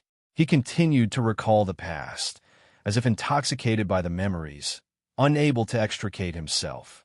He grasped the air, muttering to himself, "Xiao Xiao, it's okay if you don't remember. I can tell you bit by bit. When I carried you out of the dungeon, not only did you look at me, you also opened your mouth and said your first words to me. Thank you. You said thank you to me. Do you still remember?" Arbor's movements were not very nimble, but she still instinctively shrank her body, tried to avoid contact with this lunatic in front of her. Yes, she felt like this Omega Katoku was crazy. His mouth was full of nonsense, inexplicable. What time was it now? She was already married, living so well. She even had a child. Was he crazy? Inexplicably talking about the past with her, or the messy past of her previous life. She did not want to recall the things from the beginning. This person was as stubborn and unreasonable as always. In his heart, he was always thinking about himself, never thinking about other people. If it was Jojo's Lotus, she would definitely not force Jojo like this. "Xiao Xiao, if you don't say anything, I'll take it that you agree." Chin Xin suddenly reached out to grab her shoulder, shaking it a bit, his eyes flashing with an abnormal flame. Xiao Mu simply did not have time to say anything before she saw this man walking out in a huff. I'll go make arrangements right now. Don't worry, it won't be long before everything you want will be realized. Arbor tried to raise her hand, trying for about a quarter of an hour, then suddenly clenched it into a fist. Rotten peach blossoms come out quickly. In a flash, Hu Jinxian appeared in front of her. Jojo, it's too dangerous here. You should follow me back to the star field and hide for a while. Looking at Omega Kotoku's reaction just now, he was simply crazy. He couldn't leave Jojo in such a dangerous place again. When the Crown Prince attacked, they would then coordinate with him from the inside. That would be more appropriate. Arbor blinked. You and Mayan, help me find soul remembrance. I'll stay here for the time being. Arbor hurriedly interrupted Ma Yingqian's words and tugged at his sleeve. If that pervert takes another step forward, I will immediately return to the star field. The venerable peach blossom divinity was a bit worried and stared at her little stoic face. I think he's a bit crazy. I can't be at ease leaving you here alone. Arbor pursed his lips. He is indeed a lunatic, but no matter how crazy he is, he won't kill me. He still wants to go back to the past with me. If he kills me, everything will be gone. At most, he'll cripple my arms and legs. Arbor suddenly realized with a start that she seemed to have said something strange, and her small face instantly paled. Jojo, Hu Jinxian furrowed his brows and hurriedly reached out to pull her. What's wrong? Mimi? She actually said something like that just now. Why would she say Omega Kotoku crippled her arms and legs? Strange.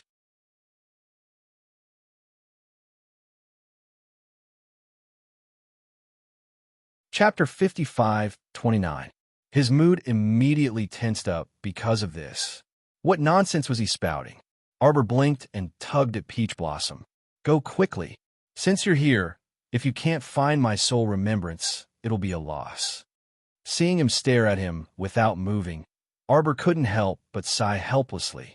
He took out a pill from his pouch and sniffed it. Look, I still have this Saint Rank body forging pill. If he were to go crazy and break my limbs, then I would be able to reforge my bones and regenerate them without any effort. Jichen looked at her helplessly. This girl had been like this since the first day he met her. She had a deadpan expression and said ridiculous things that weren't funny at all. After Holy Sun Mi Yin came out, he glanced outside the window. There was no one outside at the moment. The guards arranged by Omega Kotoku had already been taken down by Long Yin. They would probably arrange for someone to come over later. Go quickly, you two. Be careful, Ji Chun and Jojo said in unison and looked at each other. Venerable Peach Blossom tugged at Holy Sun Mi Yin, and the two quickly left. Arbor stared at the bone-forging pill in his hand for a long time and suddenly asked, after eating it, when will the effects take effect? It could be suppressed for 3 days at most. The little Trant said weakly. Xiao Mu had Qiuqiu stealthily drag Fragment Little Seven's frail body back before saying, then I'll eat it.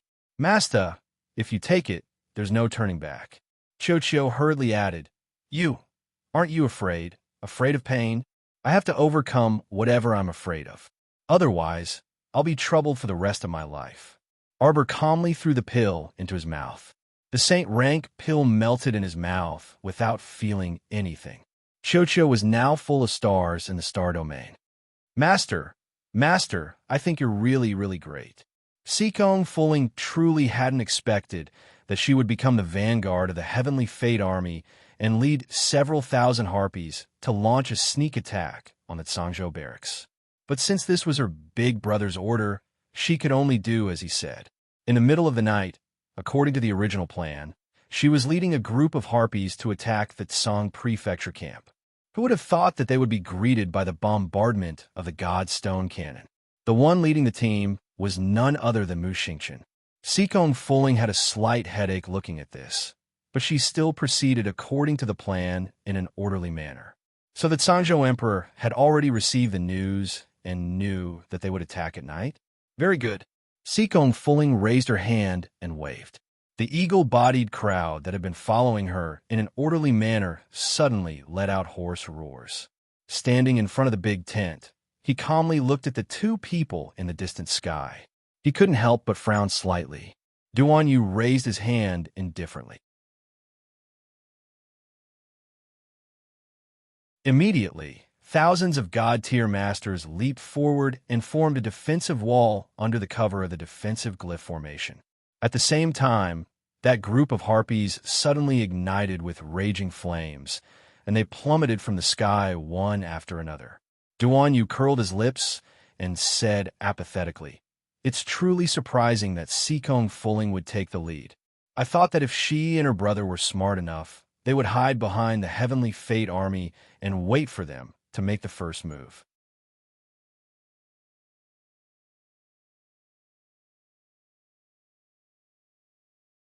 Chapter 55:30. I didn't expect it. Sikong Fuling is actually the first to come. Duan Yu couldn't resist shaking his head. The numerous burning harpies swooped down from the sky and transformed themselves into large fireballs. They burned themselves and threw themselves into the camp. They actually used such a tragic method to attack them, foolishly sacrificing themselves to kill 1,000 enemies. Get into formation. Rong Qing, who was standing at the front, calmly ordered. The large group of elites from the three provinces had long become accustomed to cooperating with each other after long periods of training. All he needed to do was give the order, and all the positions and coordination would fall into place. A large-scale defensive formation was erected around the camp in a matter of minutes. No matter how many fireballs the harpies rained down from above, it was to no avail. These attacks were all blocked by everyone's defensive formation. Boom! At the same time, an earth-shattering explosion came from behind them. Hui Feng and the others' expressions changed. When they turned around, they saw Prince Imo flying towards that rapidly descending figure. Soon, Duan Yu also flew over. The three figures were as fast as shooting stars, and it didn't take them long to reach a mountain range near the kingdom of Qingzhou. Vassal Prince Rong knitted his brows and said aloofly, "Ignore them. Get into formation and continue exterminating the harpies." With His Majesty and the Crown Prince of the Divine Province's cultivation levels, they would definitely succeed if they joined hands. Rong Qing had already seen who the newcomers were with a startling glance just now. Although the current master of the Sea of Forgetfulness was very formidable, he couldn't possibly be a match for those two. Sikong Fuling could also clearly see her elder brother being chased away by those two from Tsangzhou and the Divine Province. She was a bit worried and reflexively clenched her fists. She had to break out of here as soon as possible and then rendezvous with her elder brother. Mu Xingqian stood at the front of the crowd and was currently gazing at the dense crowd of harpies in the sky. He clenched his fingers and made a hand gesture. The divine stone cannons lined up behind him started a new round of bombardment. Young Master Mu, Qi Ba raised his hand, and two God Realm cannoneers quickly trotted over, pushing two extraordinary sacred stone cannons whose muzzles were forged from pure black crystals. Mu Xingqian's pupils contracted, and his gaze landed on these two sacred stone cannons. The power of the Saint Stone Cannon was far beyond that of the Divine Stone Cannon. If this cannon were to land, it was likely that the half-harpy would vanish in a thin air. Then Sikong Fuling. Mu Xingqian's heart was filled with mixed feelings. This young lady in front of him was really a pity. Eighth young Master Qi did not notice Mu Xingqian's expression. Of course, even if he discovered something, he wouldn't say much. Everything had to go according to the plan. Once someone attacked their camp, what awaited them was death and a baptism of blood. These two holy stone cannons were the only gifts brought by the Crown Prince of the Divine Land. They were specially prepared for these rascals. Speaking of which, the Crown Prince of the Divine Land was really surprising and exciting.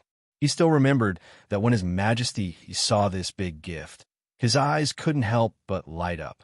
The Holy Stone Cannon was a divine weapon secretly refined by the Crown Prince of Shenzhou.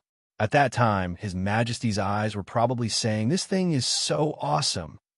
Boom! Rumble! The two Saint Stone cannons aimed at the sky and fired for the first time in history.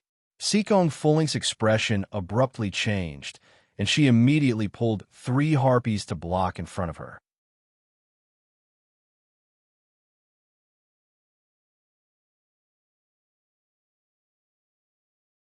Chapter 55:31. Seekong Fulling's body involuntarily fell, and she stomped on the ground. When she landed, the 3 harpies who were hit by the shrapnel from the Holy Stone cannon were reduced to cannon fodder and were reduced to ashes before her eyes. Seekong Fulling's expression changed instantly, and she looked at Mu Xingqian, who was standing at the front of the crowd, with a complicated expression. Mu Xingqian, I didn't expect that you and I would meet in the end. Mu Xingqian nodded. Miss Seekong, you have your position, and I have mine. Unfortunately, we are still on opposing sides. Actually, he didn't understand either. The river of forgetfulness could clearly remain neutral and watch from afar, not even interfering in this matter. This was originally a battle between the 3 states and the heavenly providence. Why would the river of forgetfulness interfere? Wasn't this especially strange? Seekong Fulling stared at him with a somewhat complicated gaze. Mu Xingqian, you are a good person. Unfortunately, I have no choice. Mu Xingqian, who was inexplicably labeled as a good person, glanced indifferently at Seekong Fulling. Miss Seekong, you really have no choice? Actually, you made your choice long ago. I can't say anything. Actually, everyone is the same. If it were me today, I would also stand in the same position and help my younger sister.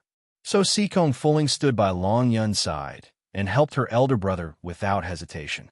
To put it bluntly, there was nothing wrong with that. It was really just a difference in their standpoints. My elder brother, he actually didn't want to join the heavenly providence. He did this. I kind of understand, but also don't. Seekong Fulling laughed self-deprecatingly. But so what? I'm already standing here, and there's no turning back. Mu Xingqian, if I die in this battle, I hope that one day, when you think of me, your heart won't be entirely filled with hatred and disappointment toward me. I hope that you can at least think about the predicament we were in the realm of misfortune that day. Mu Xingqian smiled faintly. Think about how you miserably evaded that black dragon. The two looked at each other and smiled. Seekong Fulling suddenly raised her hand, and mournful howls came from the air. Boom! Boom, boom, boom. The 2 Saint Stone cannons fired again without hesitation. Although each shot consumed a lot of Saint Stones, which made young Master Chi's heart bleed and his hands tremble slightly. But the effect, that's great. The fireballs of the harpies falling from the sky did not even have time to hit their defensive shields. With one shot, hundreds of fireballs immediately turned into ashes and dissipated into the air. The elites of the 3 prefectures who were guarding the ground held their breaths and waited quietly. When they saw the scene in front of them, they couldn't help but heave a sigh of relief. Kill! With a stern shout, Mu Xingqian was the first to leap forward, the long sword in his hand slashing towards Seekong Fulling without any explanation. But Seekong Fulling abruptly jumped up and ran in the direction of the rear mountain like a madwoman. The battle on that side was actually more intense than here. Although Emolien was battling Long Yun alone, the earth quaked and the mountains swayed, causing the sun and moon to dim. As an onlooker, darling Duan Yu cheered for the crown prince from time to time, while watching from the sidelines, for example. Do you need help? Say it earlier if you need help. Emolien, can you do it or not? If you can't, hurry and call me.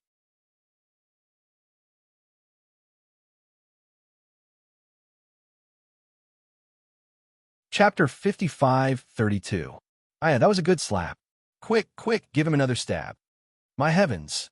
Long Yun, you punk, you're too shameless. You actually used poison? Emolien, are you all right? Emolien was about to die from this guy's incessant chatter. She really wanted to ask, are you freaking not here to be more of a hindrance? Don't tell me you're possessed by malice and want me to perish together with Long Yun, so that you can sit and reap the of a fisherman. Long Yun was also about to be annoyed to death by Duan Yu. This person was crazy, right? Every time he attacked, the guy would clamor from the side. Didn't he see that he was the one at a disadvantage? Why did he cheer when Emolien hit him, but he was unhappy when he hit Emolien? A pair of lunatics. He swung his hand to release a pair of heavenly birds, which swooped down to chase after Emolien. Emolien's eyes chilled, and she immediately summoned 7th Yen as well. At the same time, Duan Yu also hastily released his chestnut and pointed at the two heavenly birds in the distance. Hit, hit! The eight-tailed heavenly fox glanced at its master, unable to bear to look at it. It gave an irritated howl and pounced at one of the heavenly birds. Long Yun's expression was unsightly. Didn't you say you would just watch if you didn't attack? Duan Yu nodded seriously, and his beautiful peach blossom eyes blinked. I didn't attack. Aren't I still standing here? At the same time, Yin took advantage of this opportunity to fling away Long Yun's hand with her sword, suddenly leaving a bloody gash on his arm. Blood gushed out and dripped down Long Yun's arm. In an instant, his gaze was incomparably malicious as he stared at Yin and muttered to himself. In a split second, the enormous apparition of a fire-Qilin-fanged snake rose behind him. The snake's mouth was slightly open, and it fiercely flicked out its forked tongue, releasing a loud hiss. Yin's gaze was chilly as she stood there unmoving. A pitch-black lotus flower appeared in his left palm. The moment the shadow of the fire-Qilin-fanged snake pressed down, the ink-colored lotus rose steadily and bloomed. Suddenly, as if it had come to life, it slightly twisted its leaves and scuttled over. Duan Yu's eyes brightened. This must be the ancient Yin, right? There had always been a rumor that the crown prince of the Divine Land had inherited the power of the ancient Yin, and his power was extraordinary. It was also his first time seeing the true appearance of the ancient Yin. Powerful, powerful. Indeed, it was hard to find a match in this world. Yin, this brat with such a powerful force in his hands, was playing around with Long Yun from the beginning. It was really annoying. The leaves of the ancient black lotus suddenly shattered, and specks of black cold stars shot towards the fire-Qilin-fanged snake's phantom like meteor fragments or the moon covered in black frost. In a split second, the sound of wind whistling could be heard, and the surroundings were as silent as an abyss. The fire-Qilin-fanged snake's gaping mouth was hit by the countless cold star fragments, and it immediately writhed back and forth in pain. The black shadow gradually fell apart along with the exploding cold star fragments, completely shattering into a pile of fine powder. Yin's phoenix eyes were unperturbed, and his handsome face revealed an icy intent. A merciless black flame appeared in his hand, and he abruptly disappeared from the spot. When he reappeared, he had already torn through the air and teleported in front of Long Yun. The merciless black flame formed an incomparably pitch-black supreme divine sword that pressed against Long Yun's throat. Don't think about it if it's not yours. The man's lips twitched as he coldly spat out these words.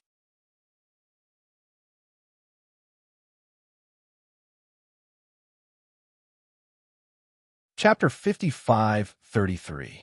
The divine sword formed by the black fire instantly penetrated the other party's glabella, and the latter let out a wretched scream. His figure paused and abruptly rolled back and forth on the ground. His entire body was enveloped by dense black fire. Darling Duan Yu, who was standing on the side, couldn't resist patting his chest. So scary. So scary. What a scary stinky lotus. She actually used the black fire to mercilessly destroy the other party's conscience. She didn't give the other party any hope at all. Although she didn't kill him, wasn't it more tragic than killing him to completely sever his cultivation path and completely destroy that person's conscience? Thank goodness, thank goodness. Duan Yu was scared to death, scared to death, scared to death. Yin stood up with icy eyes and coldly swept a glance at Long Yun on the ground. She turned to leave with a frown. Long Yun clutched his chest and looked up. He stared intently at her departing figure and suddenly started laughing like a madman. You think you've won? Ha ha. He abruptly opened his mouth and spat out a snake gallbladder. This was the gallbladder he absorbed when fusing with the fire-Qilin-fanged snake. Now, it had fused with his lifetime of cultivation. Our dear Duan Yu's eyes chilled, and he abruptly raised his hand. Thousands of arrows shot out from behind him like lightning bolts and swiftly swept past Yin, heading in Long Yun's direction in unison. Thousands of arrows shot out in unison. Emolien narrowed her eyes and slightly tilted her head. She stared at a flying arrow forged from fine iron that abruptly brushed past her eyes. Each arrow was imbued with a god realm cultivation and spirit energy of various colors. Duan Yu, this guy, completely didn't want Long Yun to live. After a burst of wind, Long Yun hastily heard a sharp female cry, "Big brother." He felt a warm body suddenly pressing down on him. Countless arrows ruthlessly pierced that woman's body and even pierced the skin on his chest. But most of the arrows were blocked by Sikong Fulling. Long Yun's hands trembled slightly as he softly called out, "Fulling, Miss Sikong." Mu Xingqian, who had rushed over with his men, stared blankly at the scene before him. Sikong Fulling was firmly pressed against Long Yun's body, and her back had already been pierced by countless arrows brimming with various spiritual powers. Everyone saw that her body was like a deflated balloon, and blood was oozing out of her body. The various spiritual energies in his body were also colliding with each other, fiercely colliding with each other. Eldest brother. Blood continued to seep out from the corner of Sikong Fulling's mouth. Long Yun's hands trembled as he tried to wipe it off for her. However, the more he wiped, the more turbulent it became. Boom! Under the impact of the crisscrossing spiritual power in her body, Sikong Fulling suddenly disintegrated and completely exploded like an exploding ball. Fu Ling, Miss Sikong. Mu Xingqian clenched his fists slightly. For a moment, all sorts of emotions welled up in his heart. Duan Yu tilted his head. Suddenly, two heavenly birds screeched and desperately escaped from Seventh Yin and Chestnut's hands. They were riddled with wounds and mournful cries as they swooped down, carrying Long Yun on their backs as they staggered away. Duan Yu suddenly tugged at Mo Yin's sleeve. "Forget it. Don't chase them." Long Yun's conscience was damaged and could no longer do anything. Although Sikong Fulling had blocked countless arrows, it wasn't as if he hadn't been hit. Now that he had lost his divine conscience, his cultivation was damaged. You're tuning into the Romance Rendezvous YouTube channel. We're so grateful for your support, and don't forget to subscribe to join us on this incredible journey through captivating stories. Your generosity through donations truly makes a world of difference, as it's the primary source of revenue that allows me to expand and enhance this channel for you. Thank you from the bottom of my heart for being a part of this adventure.